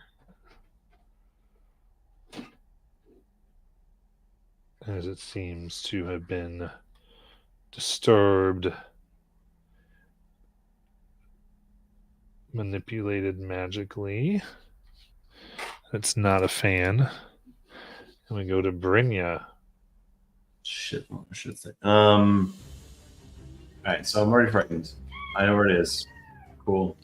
You had a reaction, I think, or did you? Yeah, I did. I was waiting to. That's the fucking cantrip. Yeah, let's do that. Start with the. Because you can take your action if you want, since it did that, like how the spectral wolves came out. Awesome. So produce flame. It's 15 to hit. That flies off and it strikes. The fur itself seems to bristle and like slice through the cantrip. Does it seem responsive to flame at all, or not really? I mean, this was a miss, but you do feel like I'd say from that you could get that it's likely resistant to fire. Okay. Cool. Useful. Very useful. Frightened means I cannot disadvantage to attack. Cool. Can move closer. I can still do very effective weapons, right? I'm sorry, it does not appear resistant to fire. I was looking at a different type of tool. Okay. Oh man, That's you're fine. so wide. The ring will. All right, so now it's your turn. Right.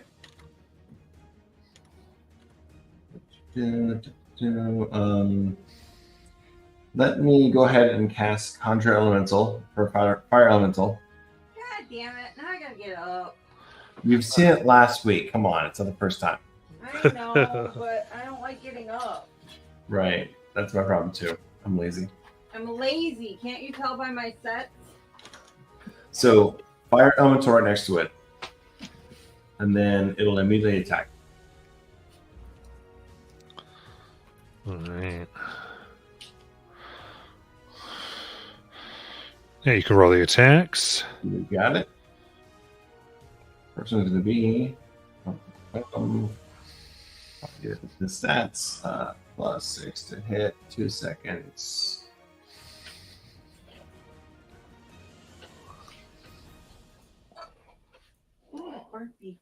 It's going to be plus 6, 21 to hit. That will hit. Awesome. Need 2d6 plus 3, which is 14 damage initially. Nice. And then the residual effect of d10 damage from fire every round. Second attack's going to be another hit. 21. Nice. All right. Begin burning this thing. Yep. And then Innocent wolf, how dare you? 6 more damage. Where'd my headset go? Very And nice. that's pretty much me. I'm done. I'll stay put. All right. Nala. All right. As I'm kind of paying attention here, I've noticed this wolf has arrows sticking out of it, That's true. Mhm. and it was giving out a howl of pain. Nala wants to try something. She wants to try to approach the wolf, pointing at the arrow to try and get permission to climb up and take an arrow out of it. Okay. I will say this. I don't think the permission phase is probably done, but you can do the action to attempt to try to like grab it. Okay, that's Like, what she's going to I try. would say the equivalent of maybe unarmed strikes. Sure. Unless you have something else you think you could do. Well, let me see. Maybe athletics? Would that? Yeah, yeah, sure. If you want to do it that way, I could see that. Trying to grab on and begin pulling the arrows out. Yes. All right. I'm gonna steal an inspo for this roll.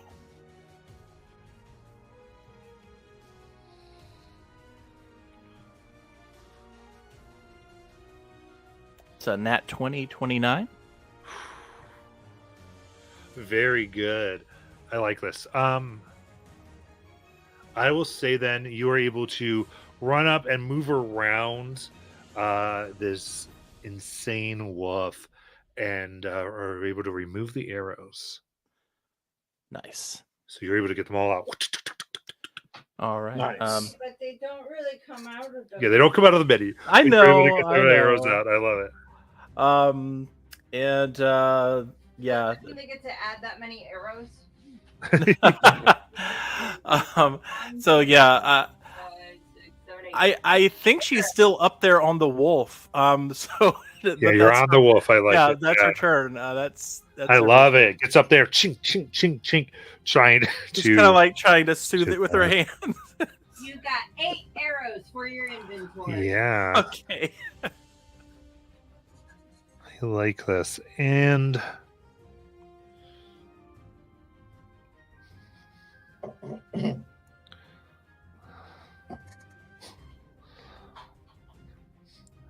it is groggy and trying to understand what's happening.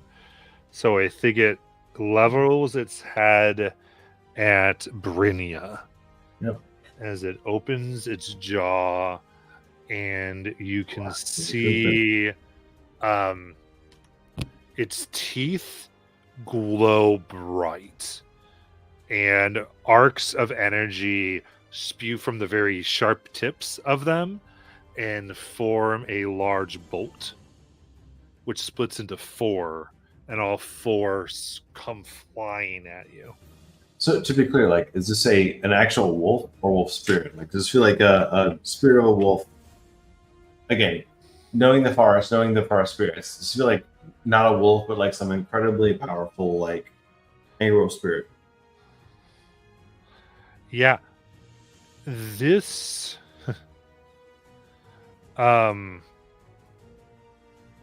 this seems like a very physical being. Hmm. I So would it's say. here. It was born here. It lives here. It dies here. Well, yeah, it might have been. You don't know why it's here precisely. I mean, it could be from the land, but yeah, as far as the material plane, Right. definitely seems like it is from the material plane. But it was intelligent, like it was understanding what was happening. You think maybe it's even looks like it could speak, but this is just sort of how things are going right now. Okay. So 4 bolts. Yep, 4 bolts. So number 1 is 27 to hit. Definitely hits. I'm just going to get them all. Mhm. 25 to hit. Yep. 10 Nope. and 23. Yep. All right. So in that case, the 3 bolts fly at you. You're able to just get out of the way of 1. The others peg you good. So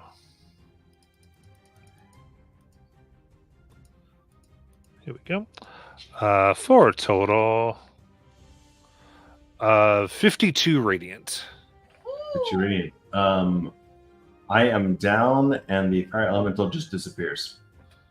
Why are you so mean?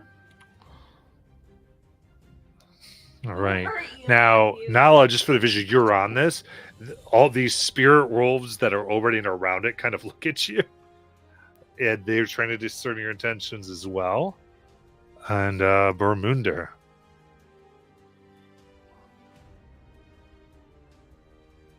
Lovely.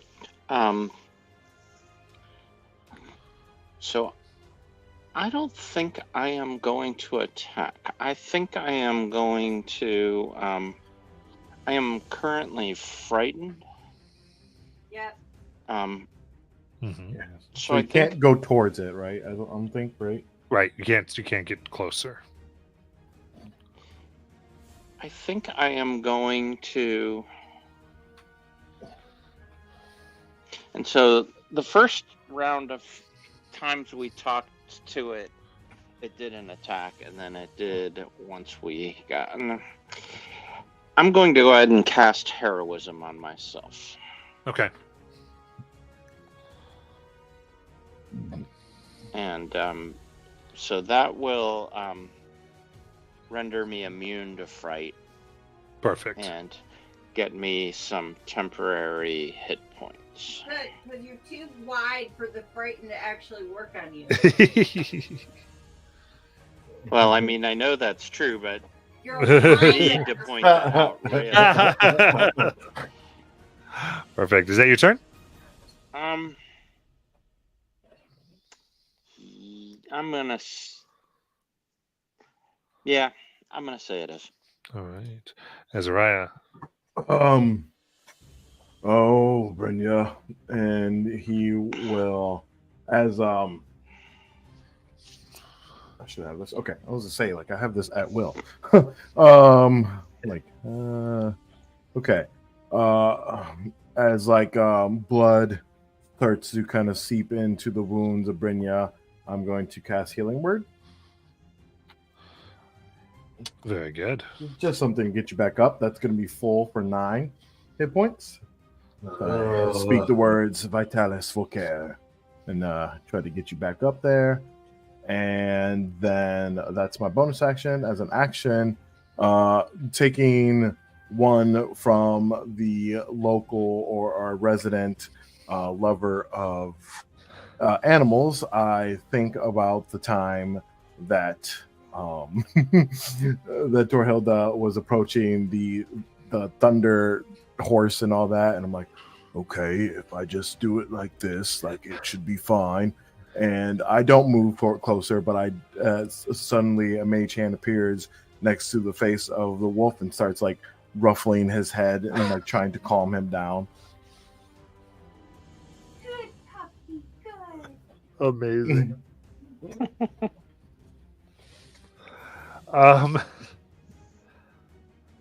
Yeah, I guess.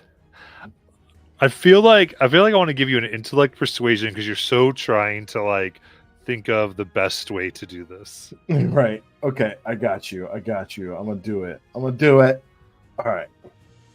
He's got it. He's got this juice. I'm gonna use this inspiration. All right. There we go. Okay. 21. Okay. So kind of ruffling, trying to calm it. I think we're going to leave in suspense there, and we'll go to Torhilda. Ooh. Well, you know, Tor's gonna get on that train. So, um, so she'll approach a little bit, just step a little bit closer to it. Hey, friend, and I want to look. You said something about it had gems or something. I see Nala's gotten all the arrows out. What else is Yes. going on with this thing? All right. So coming close to the gems, doesn't take you much. You can recognize it seemed to be an enchantment to keep it asleep, and likely made by Joan Oh, or Joanne, rather. and it doesn't look like something I can fix. You might be able to. I mean, what do you want to Okay. do? So I'm like, I guess I'm gonna talk to it. Hey, friend, it looks like your gems there are broken. Would you like me to fix them for you? I can try to fix them. So I'd say give me a warlock spell slot and give me a charisma check. Okay. Oh, and I also take out a little piece of hot dog. Oh, nice. As you're Yeah. kind of getting trusting, you're coming in. Yeah. The arrows are out of it. As you're trying to kind of reestablish the energy of these a little bit.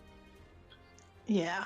All right. Let me give you a warlock spell slot and give you a charisma check. Yeah, it's A just your persuasion. No, it's just your spellcasting modifier, Okay. basically, which is your charisma. All right. Is there an inspo in the chat? Yes, there are two. I guess I'm gonna use one. Yes, go ahead. Okay. I try not to use too many. I haven't used one yet this game. I had One one was a from nat last one, session. so that's good. Ooh. So that's an 18, and I don't know if I'm close enough to Bormunder. It's not a save, so when it.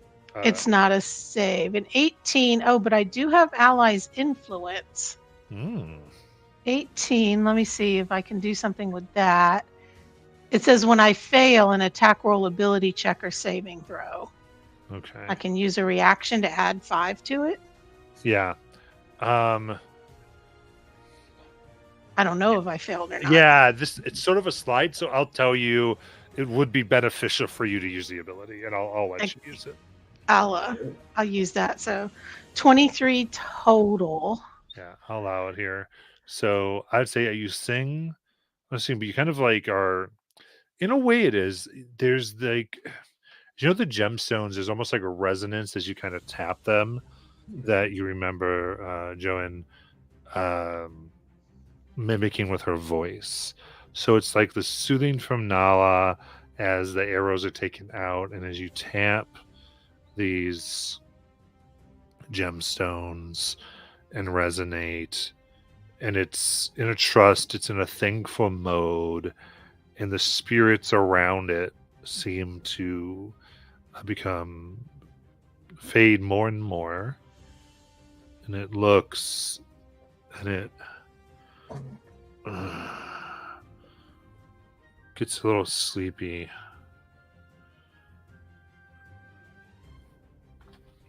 And Lullaby and good night. And so with that, it's fading off here.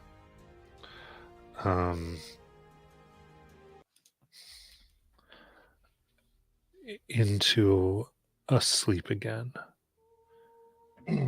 And as it does, it's essentially going to have one kind of round ending with you of really ending with Azariah, of somewhat levity as it speaks. You are not the ones I'm to guard against.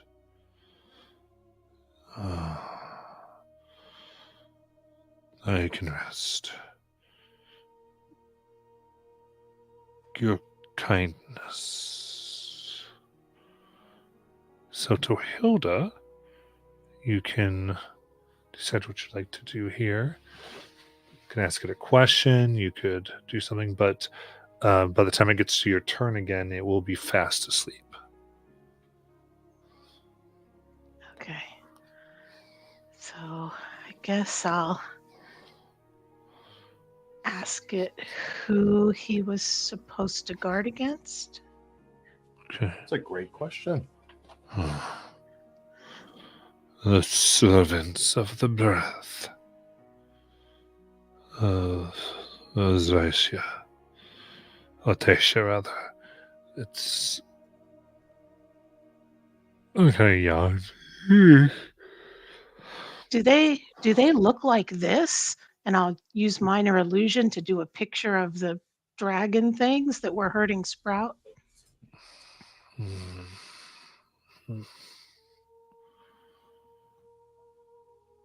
Those are some.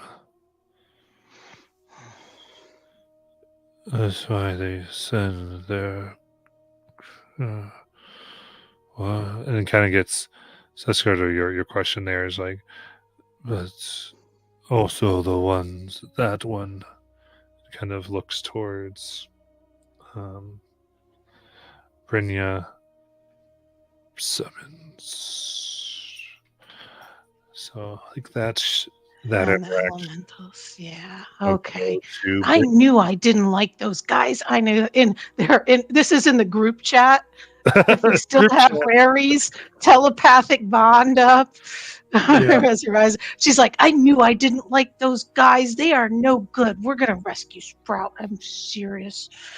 Okay, that's it. But she's like just kind of soothing it out. She's not saying anything to the creature. She's just soothing it. Then Brynja.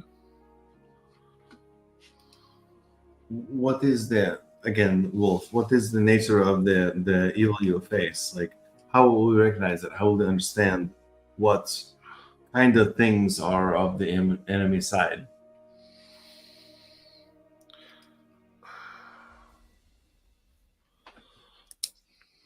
Fire, earth. Fire? Yes. They all serve the queen. Oh, Which queen, you say? you know the queen as we speak in your mind. The Queen of Ash. I was asking, like, quite literally, like, what their perception is of this queen. Oh. She brings ash, destruction.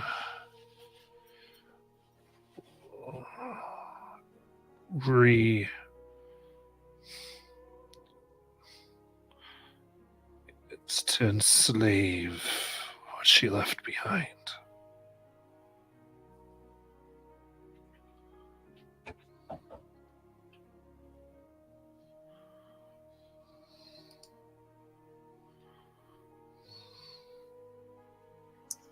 Bernie will say again, half common, half wolvish. Your time to rest is soon. And I yield. All right. And then we'll go to Nala. So as the wolf begins to lower, she starts sliding down the fur until her bare feet are on the cold floor, and she's still kind of holding on. And her mind's a little elsewhere. She's She kind of looks at the wolf and she says, your howl was so sad, and you sounded like you were in such pain, and is there anything else we can do to make you more comfortable before you go to sleep?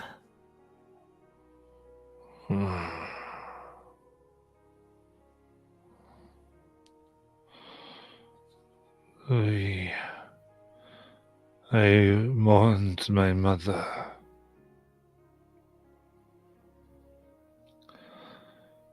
She might be found because of what you've done. They pierced me to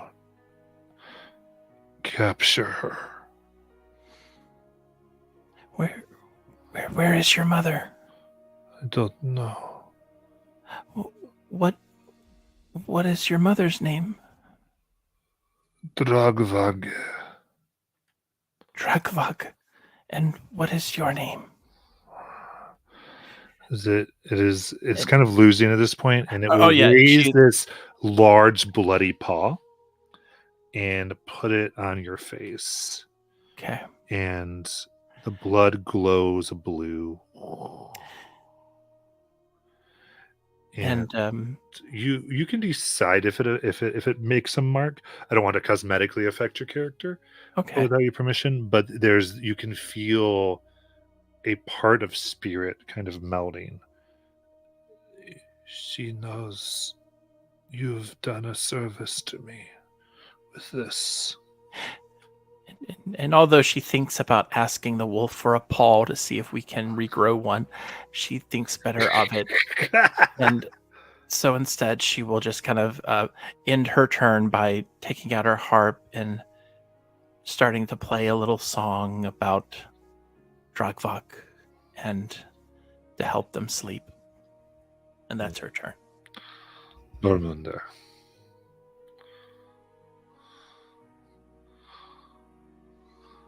Mighty cousin, I wish you a peaceful slumber. We are called upon to try to restrain the breath of Atacia. Can you direct us towards her lair?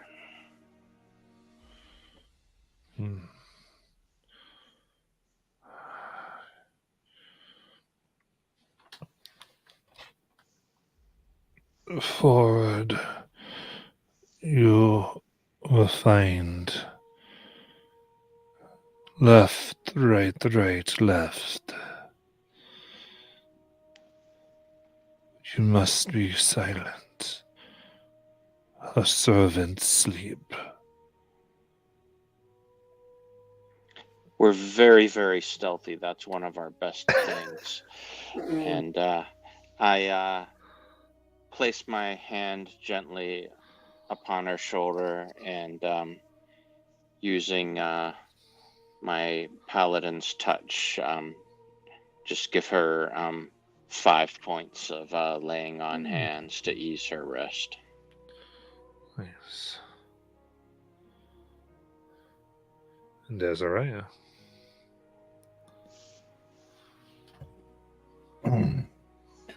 Do you know how to keep the breath constrained and restricted so that they aren't able to, the power isn't able to affect the world above? As I continue rubbing him with the mage hand. I don't know. Joanne said she would train students to do so and send them. Oh, I think those are your two. Oh no. I really hope that you were paying attention during your time with Joanne. Intelligence 5. Houston, we have a problem. And with that, its form, the gemstones, making it sleep once more. Made whole. And it rests.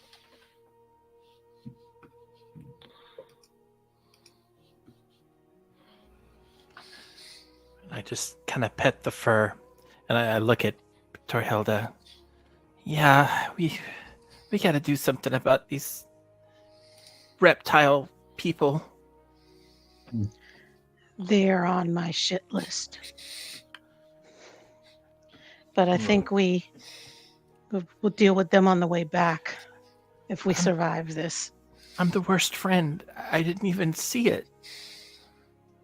No, don't blame yourselves. I think that we weren't in the right position to start a fight, and that would be stupid because we would be saving no one. Well, we'll Now fight we know. now. Yeah, Now we know their true nature. We'll be ready for them. exactly. Okay. Remember, there was about 15 of them at one point. Just think about that. If there is some way we could cut off their power, 'cause Well, I would truly hate to fight some lizards that could create mage hands and who God else knows. Azariah, Oh. if you're worried about it being a fair fight, we can ask them to go double up their numbers. Oh, well, we don't Fair. necessarily have to fight them all in order to rescue Sprout. Yeah. that's true. We can, some of you smart ones can think of a way. I know you can. You're so smart, Azariah. I know you can think of a way we can do it. Yeah, don't you have a book on mushroom rescuing? I have a book on different meals to use mushrooms with, but I never really cultivated mushrooms purposefully. I cover the imaginary ears of little Sprout. Well, he did say that Earmuffs. mushrooms were nutritious. He said so himself. That is true. He knew how good he would taste. I'm not saying I would taste Sprout, but he's an advocate for obviously the nutritious value that he and his people can give, just as dead people are nutritious to them. Well, where do we go from here? Because we've still got this Sprout that we need to help, and we've got the other Sprout we need to help. Well, I think we keep on going below and figuring out what is it that this lovely pup was guarding and why he was preventing the lizard folk from coming down here. Because the lizards want the breath, and we have to go make sure it stays sealed. And apparently Joanne sent us. I hope there's other students that she sent or are going to send, because otherwise it's me and Bormunder, and we're in trouble. I think we trust you, and if she trusted you as well, I think you're more capable than you think. Let's I hope couldn't so. even remember if it was left, right, or left, right. Oh, I don't know. My notes say, hang on, flip. Wait, Matt, did you mean to? Are those Left, arrows for Saturday or right. for Wednesday? Did I put in the wrong one? Which one were you trying to put it in? Today. Okay, so yeah, I think it's in Saturday. Are those the ones that she picked up? Yeah. Do any of you use bow and arrow?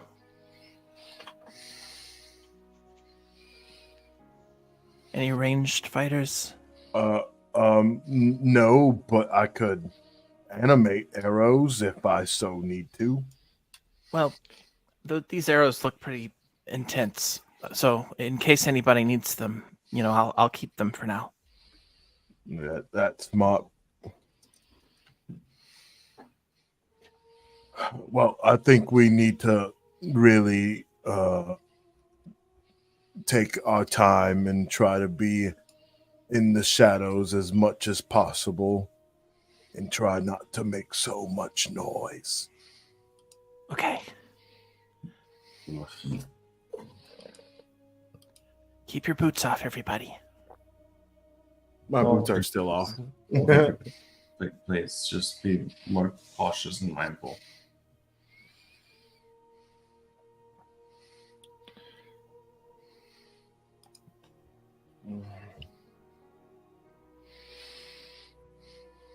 All right.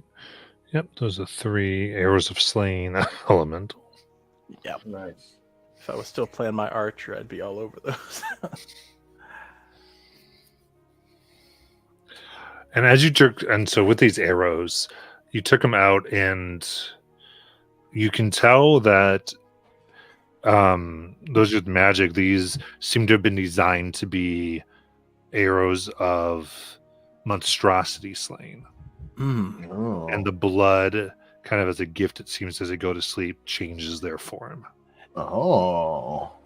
Azariah, if you studied the arrows, would you be able to make use of their abilities? I'm not really too familiar with enchanting, but as someone who loves to learn, I think that could be my next stop after alchemy. But Okay. I'm sure if I spend enough time, maybe I can at least gain a little bit of insight. Yeah, I mean, we could always sell them, but looking at how powerful they are, I have a bad feeling about us selling them to the wrong person, you know? They still work if you stab someone with it. You ever stab a person with arrows before? I haven't. I can do that?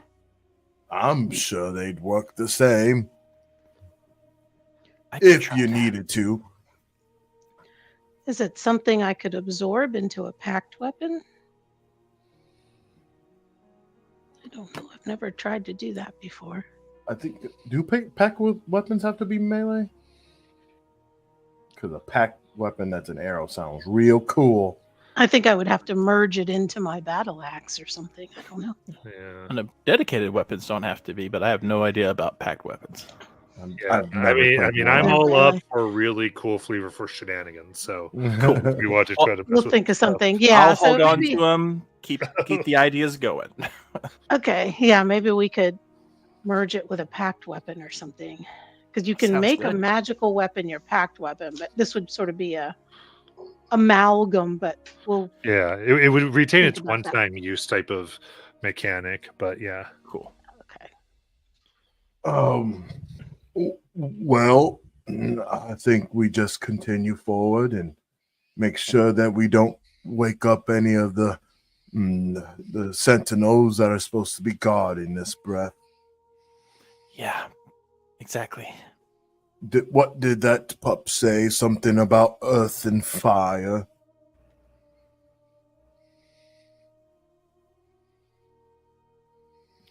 Well, I just asked them about their mother, and as soon as I say the word mother, you notice that on my face it just kind of glows blue for a second. There's like this little paw print. Then it kind of goes away.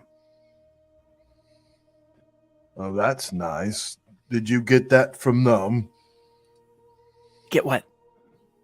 Oh, well, you didn't see that little glint of blue Where? glistening off of your cheek. Well, I can't see my cheek. It was right here. It was like a blue paw print, and I'd like poke where it was. I start stretching out my face, trying to take a look. Here, take this, and I like go out and I'll bring like a little like a little glass. It's actually like a I guess what you could say like a silver mirror, and because as you know, like Azariah looks like he really keeps up with his hygiene. That's why I said he has really nice feet for a big giant. So you like see a little reflection of yourself in like the little silver mirror.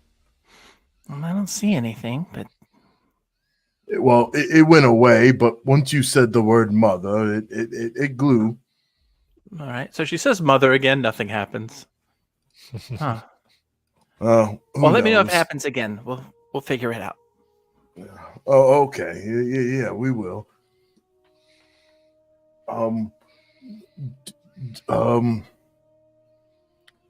So, do you think that when we get close to this Queen of Ash, that it might be best for us to not only take our boots off, but maybe shut down so that the temperature doesn't affect us too much? I know that some of us had some heat flashes earlier.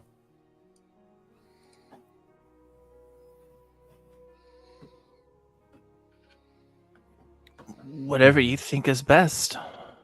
It's just a suggestion. I typically wear very casual wear since the cold doesn't affect me much. I typically dress for warmer weather.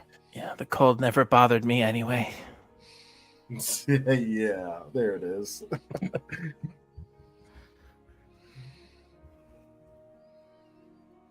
Yes, and I can certainly stow away some of my furs if it gets warm. Okay, I just wanted us to be prepared. I guess then we should just quietly make some haste then. Oh my goodness. I've never been very quiet. You know what they say, heart empty, head empty, full of life, right? Sure. She's trying to be supportive. Like, well, I never heard that one, but I'm going to go with it. I can do the head empty part. It's a saying from my islands. Usually the people that have no care in the world or no responsibilities are the happiest because they have nothing to worry about.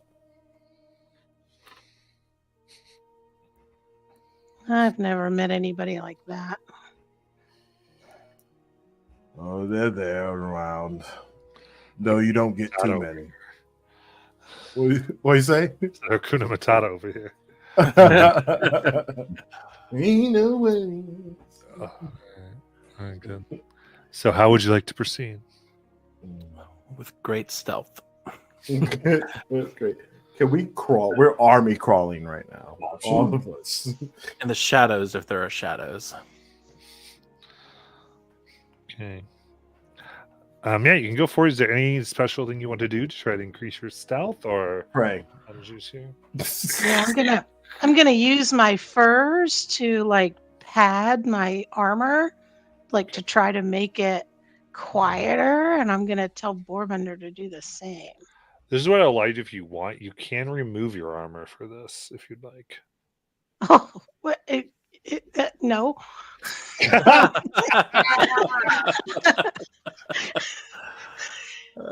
That would put my AC down to something really stupid. Okay. Okay. What do you have? I was born at night, but I wasn't born last night. What do you have to potentially pad your armor with? Well, I'm wearing a whole bunch of furs. It's true. And I have, let me get to the inventory list. I have you 1, was 2, sweating. 3, 4. I have 5 sacks. I have all kinds of stuff. I have a bag of sand. I have a blanket. I have. Okay. This is Candle. I'll give the two of you this devil's bargain. You can do this, but you will automatically fail dexterity saves. But you'll lose the disadvantage to stealth checks.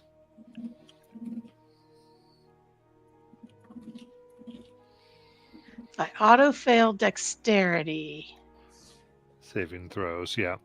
So if you get in a fight and you're like with all these blankets around your armor and these things, you can't move effectively with that, but it does help your stealth.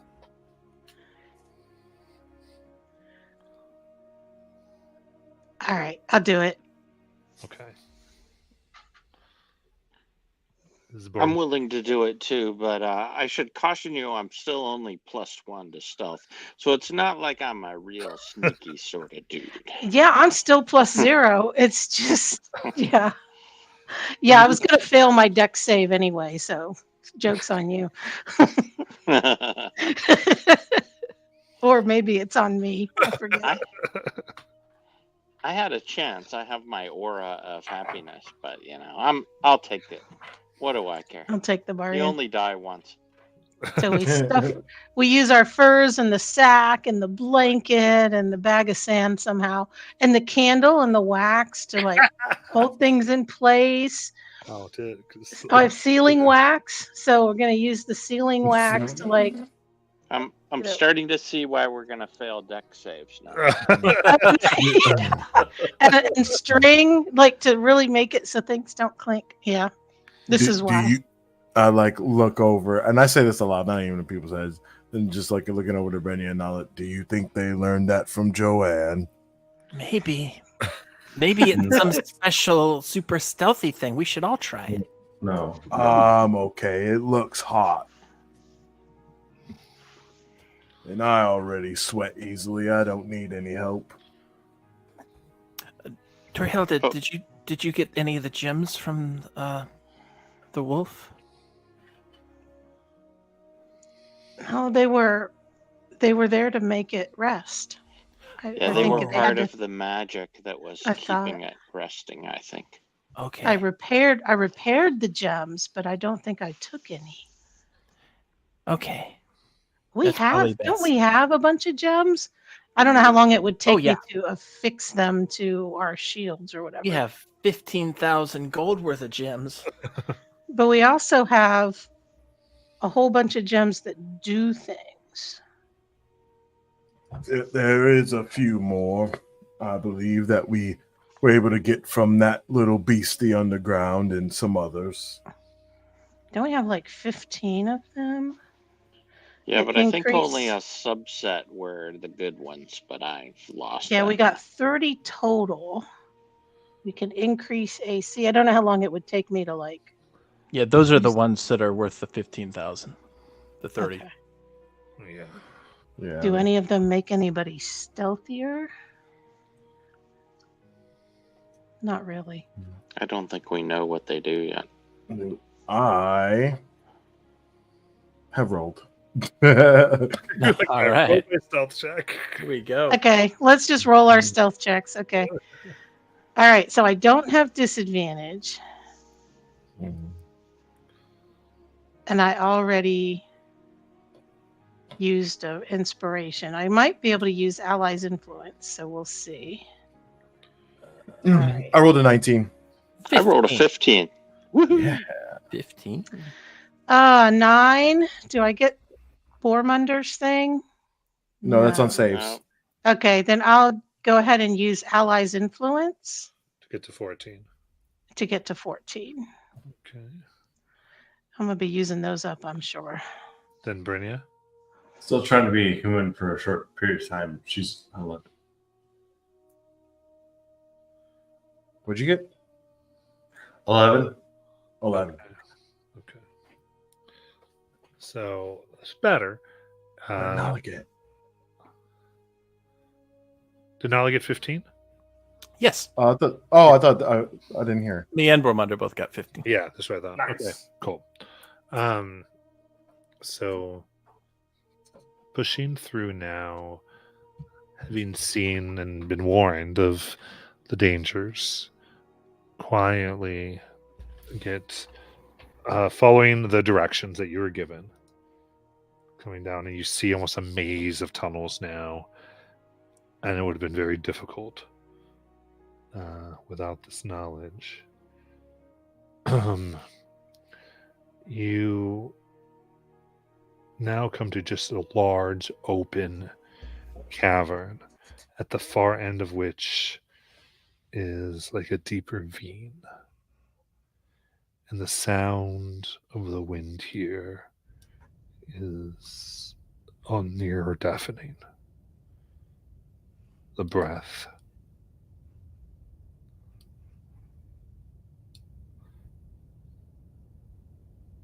On the floor, you see pyres of earth, faint blue flame creatures, sparks, as well as a series of wolf-like creatures whose tail ends in snakes Oh no! and even has scales from their claws up to their knees. All asleep. You see placed throughout the room several gemstones that glow softly, seemingly keeping an enchantment. You can see little paths of broken up stone, like dirt, that you can imagine the mushroom folk may have used to get close. But the paths through are only about 2 feet wide. Really about 18 inches. And kind of almost maze-like go through the series of sleeping creatures towards the ravine, which you can't see into from where you are. Okay. Is it dim lit here? It is dim lit because of the gemstones. That's what I thought. Okay. Hey, I'm just gonna go take a peek on the other side. Don't light it up too much, or else I'm gonna fall on my ass. And I grab both sides of my cape, and I'm just like do a little slight wind flutter, and all you see is just getting my little Batman wings out, and I start fluttering, gliding over the sleeping beasties. We still have telepathy? Okay. Yes. So you think that as you... I will say, is there anything anybody wanted to do before he took off? Not me. Okay. Now I'll make sure that Svan is sort of floating out just to keep an eye on him. Okay, yeah, so she floats along with you.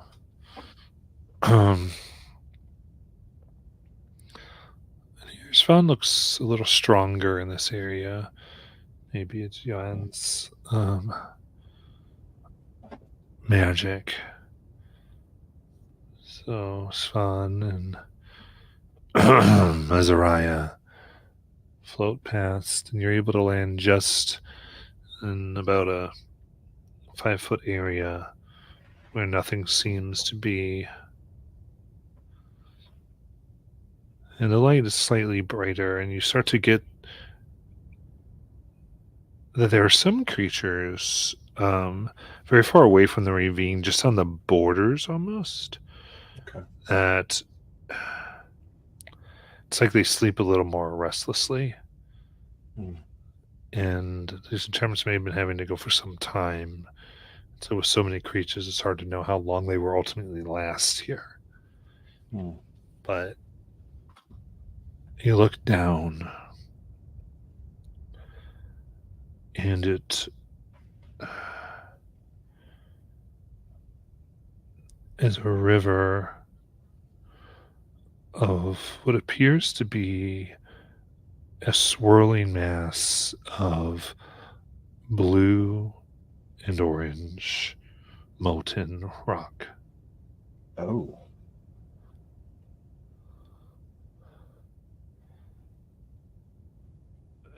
And as it moves, you can feel the force of the breath. Staring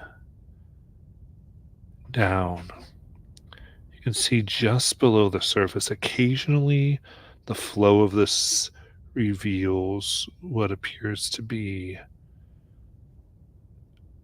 two exposed lips, massive, about 40 feet wide. Oh, damn. You can see features may extend underneath the ravine, but you cannot, or I guess beneath the rock that's beneath your feet, but not.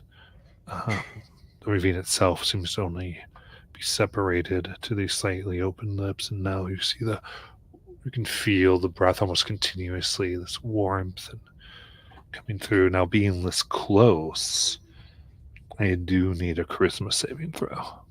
For sure. There's still that inspo. There's one more. Well, it's all good. If I fail, I can choose at least once to roll again. So I got an 11. I'm guessing that fails. Yeah. All right, then I'm going to use. Is this a magical effect or no? Yeah, this is magical. Okay, I'm going to use magical fortification to roll against a magical effect that do not have proficiency with the saving throw. I don't have proficiency in charisma, so I am trying again. How about 17? Okay, 17. You can hear an order. Awaken my servants. Come into your mind. But you're able to resist with your 17. Oh, Lord Jesus. Everyone here is in their mind. Well, I thought there was a magical river here, but seems like a ravine filled with molten lava and earth. And I think there's a huge mouth under there. And it spoke to me in my mind and told me to wake everyone up. No doubt, Artesia. I assume so. I didn't expect something like this.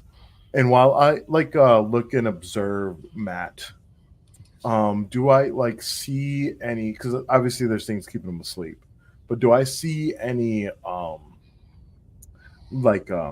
ruined protective either buildings or ruins or anything like that might have kept the wind down previously, or is it just seems like this thing is speaking my mind? So observing the thing here, what it appears is that the level, you can see where there's gradations and like almost erosion of the rock.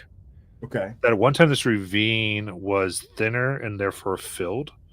And over time, it's become molten and begun to widen itself out. Okay. And then becoming the wider it got, the shallower this less liquid became, this molten liquid. And now it's begun to reveal the lips. So I believe that the molten lava of sorts was kind of that protective barrier. Yeah. Okay. Is it just stagnant in this area, or do I see it flowing from somewhere? From the edge of the cavern, it seems, I'm not sure where those two things go, but it is a constant flow. Okay. Here. So I'll let everyone know that. I think if I don't know what it would do, but maybe if we sealed off the side, like make a dam of some sort, maybe possibly we could increase the height of the lava flow. Yeah, that seems like the best thing to do. Did you notice is the lava flow completely natural, or did you notice anything that was affecting it? It doesn't look innately magic to me, but I didn't observe it too much. I was afraid of the little lips I seen and gleamed beyond it, and I almost shit myself, to be honest. But I do think that there is a source of this lava. It is coming from somewhere. This thing you say you felt, do you think we're going to feel it too if we get too close? Yes, you will definitely feel the power and compulsion to help it. It will try to reach you. But if we only need to build a dam, we can do that downstream. Right. We don't need to go too close to it. Well, that's the thing. This mouth covers about a 40-foot long area, which is most of the ravine. You know, you'd think Joanne would have mentioned this. She didn't mention it in any of her teachings? No. Did you go to all the teachings? Well, I don't know. She gets out her book and starts flipping through her notes to see if there's anything It's okay to skip relevant. school every now and then. Yeah, she can't read it, so I fell It's asleep. her notes are all in twin speak. Her notes are in twin rune. Nobody else can read them, but she can. being like superior. Yeah, pretty cool. Is this Yeah. celestial? Do I? Oh man, I want to do something stupid. Do it. Do Um, it. Do it. No, I kind of want to just test if the because sometimes like molten lava goes into water and it kind of like hardens and whatnot. But sometimes if the flow is too much, it just doesn't really care. I just want to know if we could create like a pillar that would, if I should try to shape the dam from hardened lava or the stone around it, I guess is what I'm having the issue with right now. I mean, at this point, it's probably going to be tries here. So Right. I can carry anything heavy. Yeah, I'm gonna look at my notes. I'm gonna ask Svan. Svan, do you remember anything about Joanne mentioning anything about this?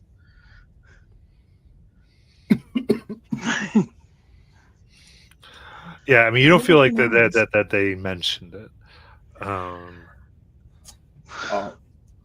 She But always like Joan's always been she's very esoteric at best. she always liked pop quizzes. It's like a final exam. Oh, maybe.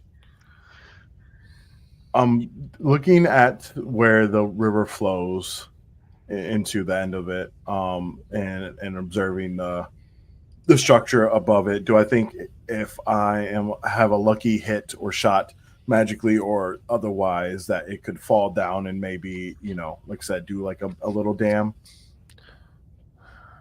Or would I be causing a disturbance that would wake up the beast underneath? Yeah, I think noise is a concern. Right. Okay. And I'd say immediately what you probably want to think through is like there's a flow, damming it up potentially. You wouldn't want to do necessarily a full dam if that makes sense. Right. That's You what I'm. wouldn't Yeah. Over. Correct. I wanted to get to a certain level and kind of stay at that level. That's what I was thinking. Yeah. So I think doing this with the noise level is probably your biggest concern. Okay. Now, do I think if I had a substantial flow of water flow into it, to slowly, at where where it's Gotcha. flowing into, Yeah. it would, it kind of sounds like a flowing lava, right? And then maybe starting to harden it at that point, so it'll build up into a certain level until I cut that water off. I mean, it may take some time there. So yeah, I mean that could be a way to go.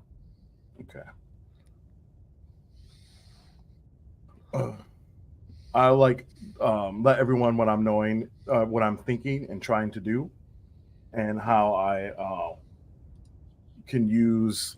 I know we might not have a lot of water on hand, but if we work together, I could shape some water and possibly create some water so we could build a little dam to buy us some time here.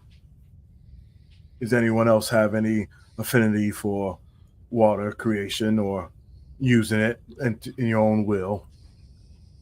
I can shape water if you like. It's not my first choice, but I can do so. I just drink it. Can any of you shape stone? I cannot, unfortunately. Not today. I can't do it on any day. I think I was asleep the day that she taught that. No. No, Not I don't very have that one either. I don't think she taught us that one. So Nala would have counted all these wolf lizard things that are nearby. About how many are there now? The one with the snakes. There would be at this point 15 of them. 15. Okay.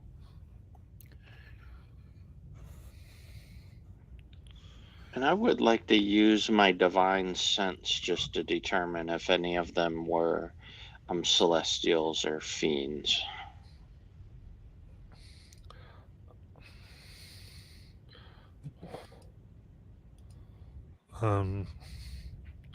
So no, you don't get a celestial or a fiendish sense.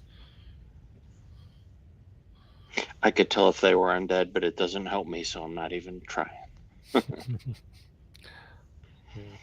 Yeah, I don't have magic that I think is helpful at shaping anything.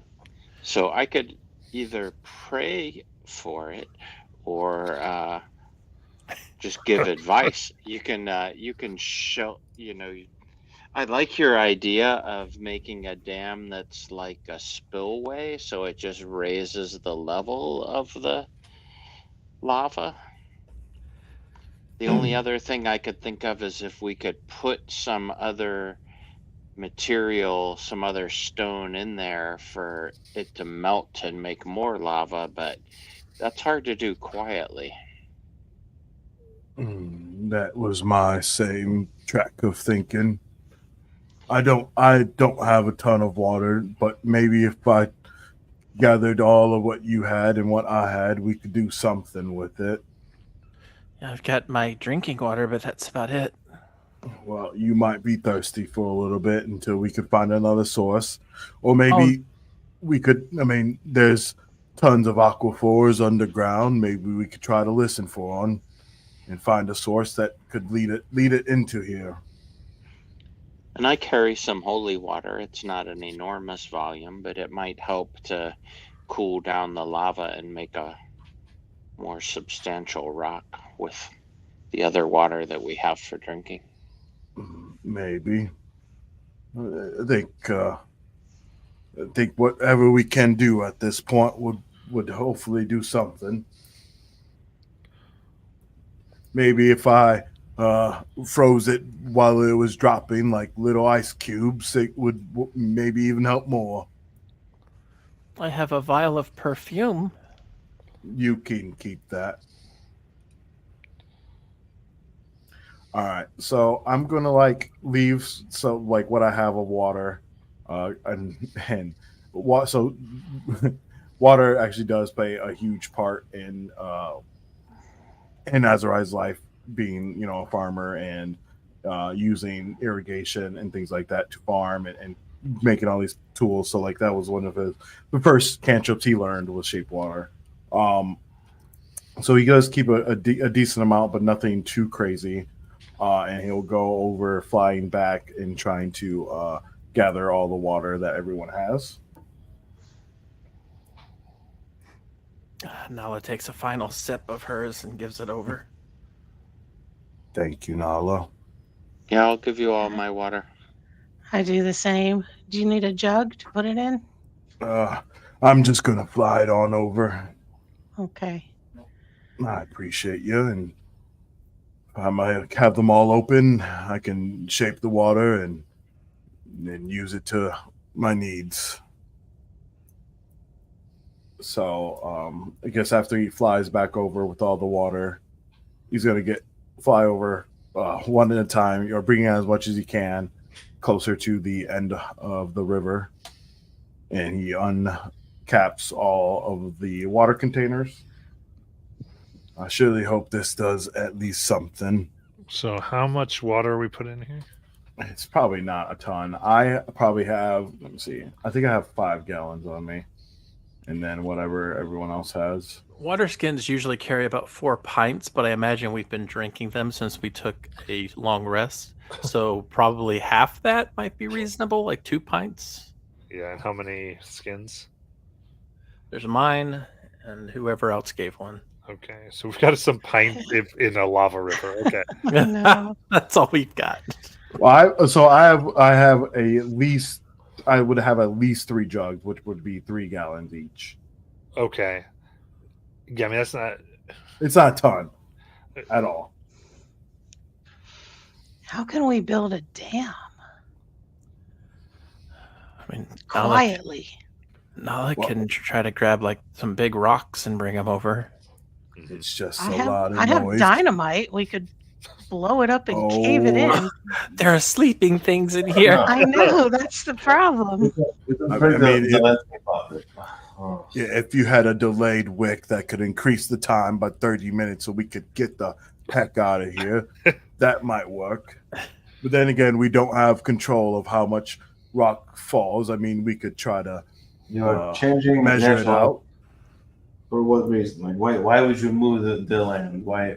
The line. Well, it seems, Brenya, that the lava here is what is the protective barrier from the lips of this dragon or being that's in stasis and meeting full-fledged dragon breath. Do Does we need anybody- to build a dam or? Is anybody good enough at nature they could check whether or not this is going to work? Or are we Nope. just wasting all our water?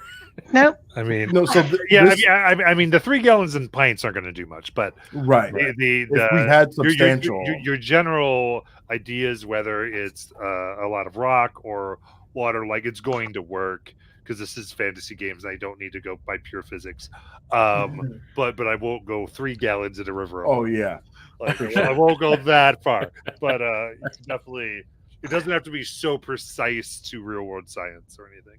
Right. So as we long as need a it bunch makes of somewhat rock. sense. So a bunch of rock in there. And but Well, we can't use the dynamite because that will wait. We have to put rock in there quietly. Fui gave us an inspo for nature. I mean, okay, all right.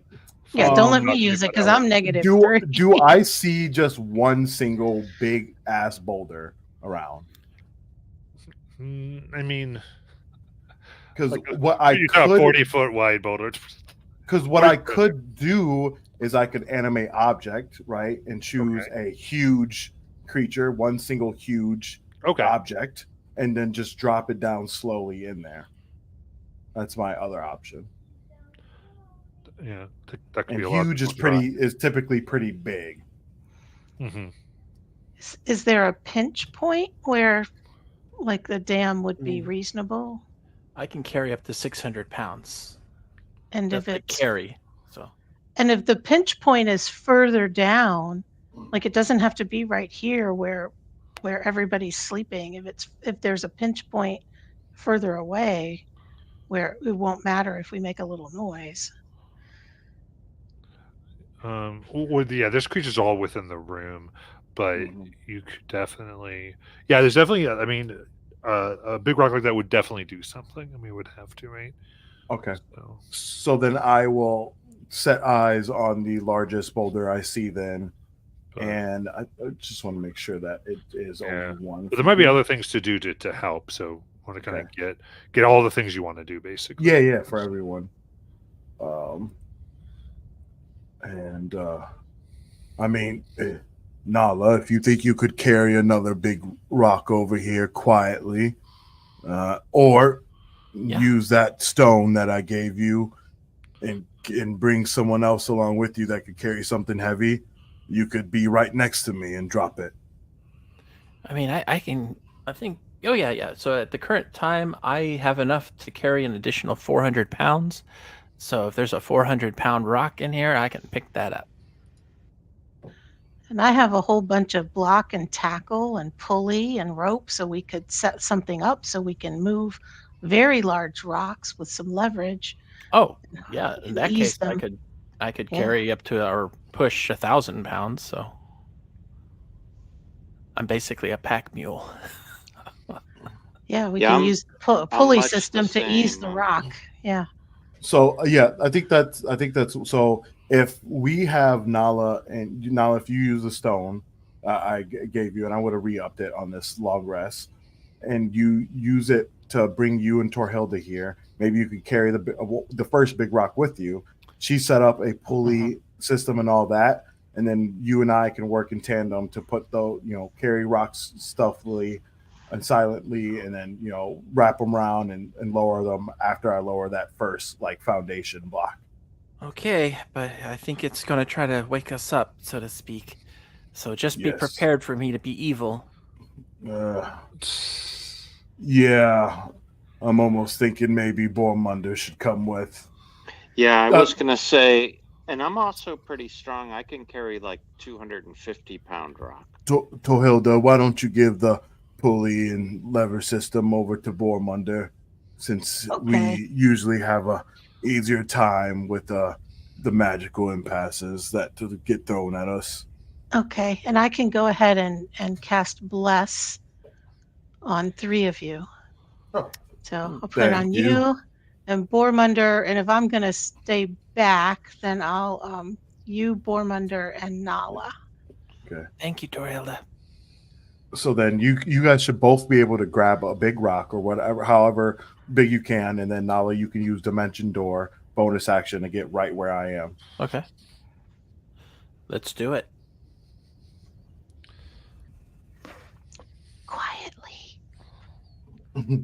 So how much can Bormunder carry right now? 250 pounds. And how much are you currently carrying? No, that's my capacity. I can do 250 more. Oh, you got two. Okay, cool. Yes, So remember, whatever it says your carrying thing is, you can do double that. Oh, really? Because it's just what there's an amount. What it usually gives you is the amount until you're hindered. Mhm. Oh, But you can carry wow. twice at half movement speed. Yeah, so I could do like 800 to 1,000 easy. Right, yeah. Yeah. Yeah, so doing Yeah. like heavy work, Yeah. you can do quite a bit. And I have 420 that I can lift and pick and stuff like that. So, Yeah, then I could do 500, I guess. Okay, so the visual here is we're going to try to between magic and physical force move a bunch of really big rocks, Mhm. Yep. and are we trying to go down and place them? So I'm Or- placing the first big huge one. I'm placing with animate objects, and then Torhilda said that she had like a levy system, so we could set that up, set the the stakes of it right, and then wrap the rope around the bigger rocks and lower them down with all of us, 3 of us, lowering them down quietly onto that like big huge foundation rock, which will Okay. slowly melt and hopefully bringing a little. I like it. So what are you using for the levy? Is it just like more rocks or It's pulleys. Pulleys, There's yeah. pulleys. Yeah, so- you have block and yes. nice. Oh Okay, yes. cool. I Just have want- so there you go. many things. You've got the stuff. That's all. That's Yeah, all, she had all the equipment. Yeah. that's all I need. Okay. Pulleys and block and tackle, and if we set up a 3-to-1 system, you should be able to. Yeah, totally. Yeah, I'm down with this. and rope, and yeah, I like to MacGyver stuff. All right. And you can even use like the movement, the Q turn. Okay, this all is feasible to me. I like it. So now I did, because I designed this for the whole party, looking over Layla. Layla is going to be channeling her sleep spell through the gemstones to make it to basically reduce what they have to do to wake up. Nice. Or basically lower the certain DCs when you guys do things. So your stealth is a lower DC, or anything to not wake a thing up is lower, because that's what she's going to be doing. I was trying to be fair here with the party that I designed challenges for. So she's channeling that, and you're moving these rocks. Let's see here. Anyway, you want to help Brynja? Like with the I mean the rocks probably speak to some degree at least. If they want to move in a direction, or like don't, like, let's just commune with nature a little bit and understand where they are most effective or want to be effective, and then just like provide suggestions for where to make them move. There you go. Like move Okay. the Yeah, move it here. There. Okay, cool. Give me a nature check. you got it. There's that inspo for nature. That will need that. Yes. Reroll on the inspo. There was a specific for your next nature. Yes, please. That's even worse. Oh, no. Oh my gosh. It's a 10. My roll tonight have been fucking dog shit. I have 10. Okay. Cool. So, as they're trying to tell you, it's hard because the constant shifting and melting of this area, it makes it harder to predict. The temperatures here are unknown. This is different types of molten rock are typical in like above ground volcanoes. It's a little rougher. So I would say, Nala, judging from what you're trying to do, I can take an athletics check.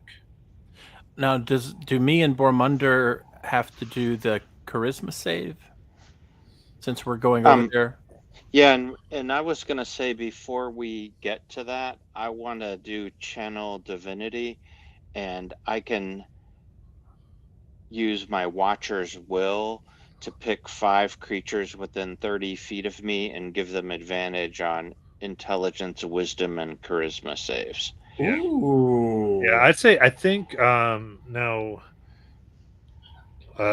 Azariah has made her, but I think with that, I think I need a charisma save from the party because between all of you, you're going to be doing this. Okay. So you have Okay. advantage and you have Okay. your +5. Well, in that case, You're being very Torhilda controlled. can come with us. Since she has to Oh, make yeah, the that. save anyway. Well, I was doing it And for some like, of you are blessed. dimension door type deal, not the versus the charisma save. And between, because again, trying to just be good with this other character, you would all be blessed because Layla can get the other 3. Okay. Cool. All right. Plus Okay, so it's D4? advantage plus a D4 plus 5. 5 for being near me. Okay. So 29 total for me. Damn. That was a charisma save? Yeah. Yeah, I'm good at those. I got 22. another 17 for me. That's named Brynja. Net 20. Okay. Very good, y'all. So you Yeah, I'm survived the Swedish save. 27 or something. Oh my gosh.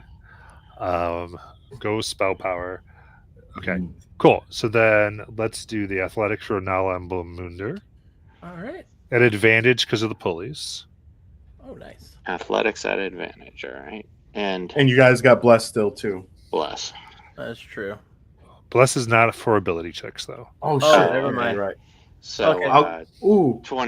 26 for me. I think I can guidance. Oh no, I don't. I don't have it on this It's, character. I lied. it's too late anyway. I didn't just concentration, I think. Oh yeah. 19. Oh, well, I did lift one object into there, so Yeah. I wasn't lifting any multiples. No. Yeah. So what did Nala and Berman get? Sorry. 19. I was 26 and Okay, cool. Nala's 19. All right. So Gosh. that's 2. All right, awesome. And then you're using a spell. Yeah, I use the anime object to do one huge rock. Yeah, and then so Torhilda using your pulleys. Yeah, so within all of this, incredibly quietly, as Layla's concentrating on pushing the sleepiness all around, you lower the stones. You can see the. By the way, did you take the time to get breath for Sprout in the box? Breath? Yeah, I mean, Oh, crap. yeah, Yeah, no, we it's need here. to do that. Good. Not yet. Yeah, Can no, I do it now? yeah, that's fine. Just check in the box. I forgot. The characters would be like, "Oop." Oh yeah. Well, intelligence 5. She probably did forget. Oh, there's, I don't. So then the level here, all that you're doing those checks, yeah. So it rises, and you think maybe it creates about 15 feet okay. slowly before it begins to flow over. Now, over time, and this being like just this bit of rock, so this magma essentially is coming up, then flowing over and down. Right, So it's going to be eroding away at this on all sides. right. So it is, not going to go away immediately, but it is certainly not going to last super long. Right. Um, But this is something like where we can prepare. Maybe we can get a jug that, magical jug that holds gallons and Right. gallons of water or you something. feel like that. you've set some stuff back, definitely, as it comes up. And slowly as that goes on, the breath, the sounds diminish. And you have cut off the breath Oh snaps! We've cut it off entirely. for We're now. gonna make someone mad. Oh, I was like, It's oh, okay. we just pissed somebody off. But from what we understood is the breath was kind of always there. It just had gotten more intense. So do we need to put Sprout in the box now? Is that how that works? Oh, I don't know. Okay. Can't hurt, right? Yeah. So I'll But if I put- open the box, will it let the breath out? Oh. I don't know what to do with it. I got intelligence 6. I don't know either. Yeah. We'll ask Brynja. Brynja knows how to grow things. To remind you, Brynja is wise but not smart. Well, my wisdom is 8, so Yeah. So we got the breath in this box. It was able to coalesce into like what felt like almost like a murky energy. So you feel like you can take this and use it in your planting. Oh, okay. For the planting. Got it. Okay. Yes. That's right. I remember that now. okay. Do we have a sense of how long this dam is going to hold? I mean, it's going to go. You know what? Brynja, give me a nature check. Hey, you got one last inspo. You got it for sure. I'll burn the inspo, double it up. Womp womp womp. Rolls good. So we're at That's not too bad. Yeah. not terrible. You need to burn some sage over your dice. I have dice. They're here. I use them. All right. So I'd say you think in about 2 months that this would get back to the state. I mean, it's going to degrade over time, but it might have bought about 2 months of time.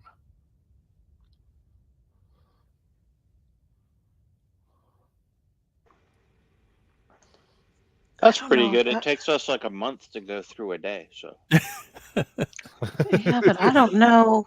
I think I would prefer a more permanent solution, but I guess this will just have to do. I don't know what else we could do. I think we've done quite a bit. We'll have to figure out the rest maybe later. Yeah. Maybe in our books. I'm sure Azariah has. Where did Azariah go? Oh, he's probably off reading somewhere. He's wandered off reading again. But yeah, maybe we'll have time to research something. Yeah. Now we got to get out of here. Ugh. Yeah, and plant Sprout And rescue Sprout from those and bad. rescue Sprout. But not in sunlight. No. I do think, and for the reason just because I have found it gets somewhat troublesome in games like this at times. This isn't a counter that we need to keep a whole lot of track on. Like, I'll let you know kind of where it is, sort of, just because it can get a little bit bogged down with keeping track of time. Oh yes. And it can feel like there's this urgency and that we have to go. Like, it just can kind of mess with things.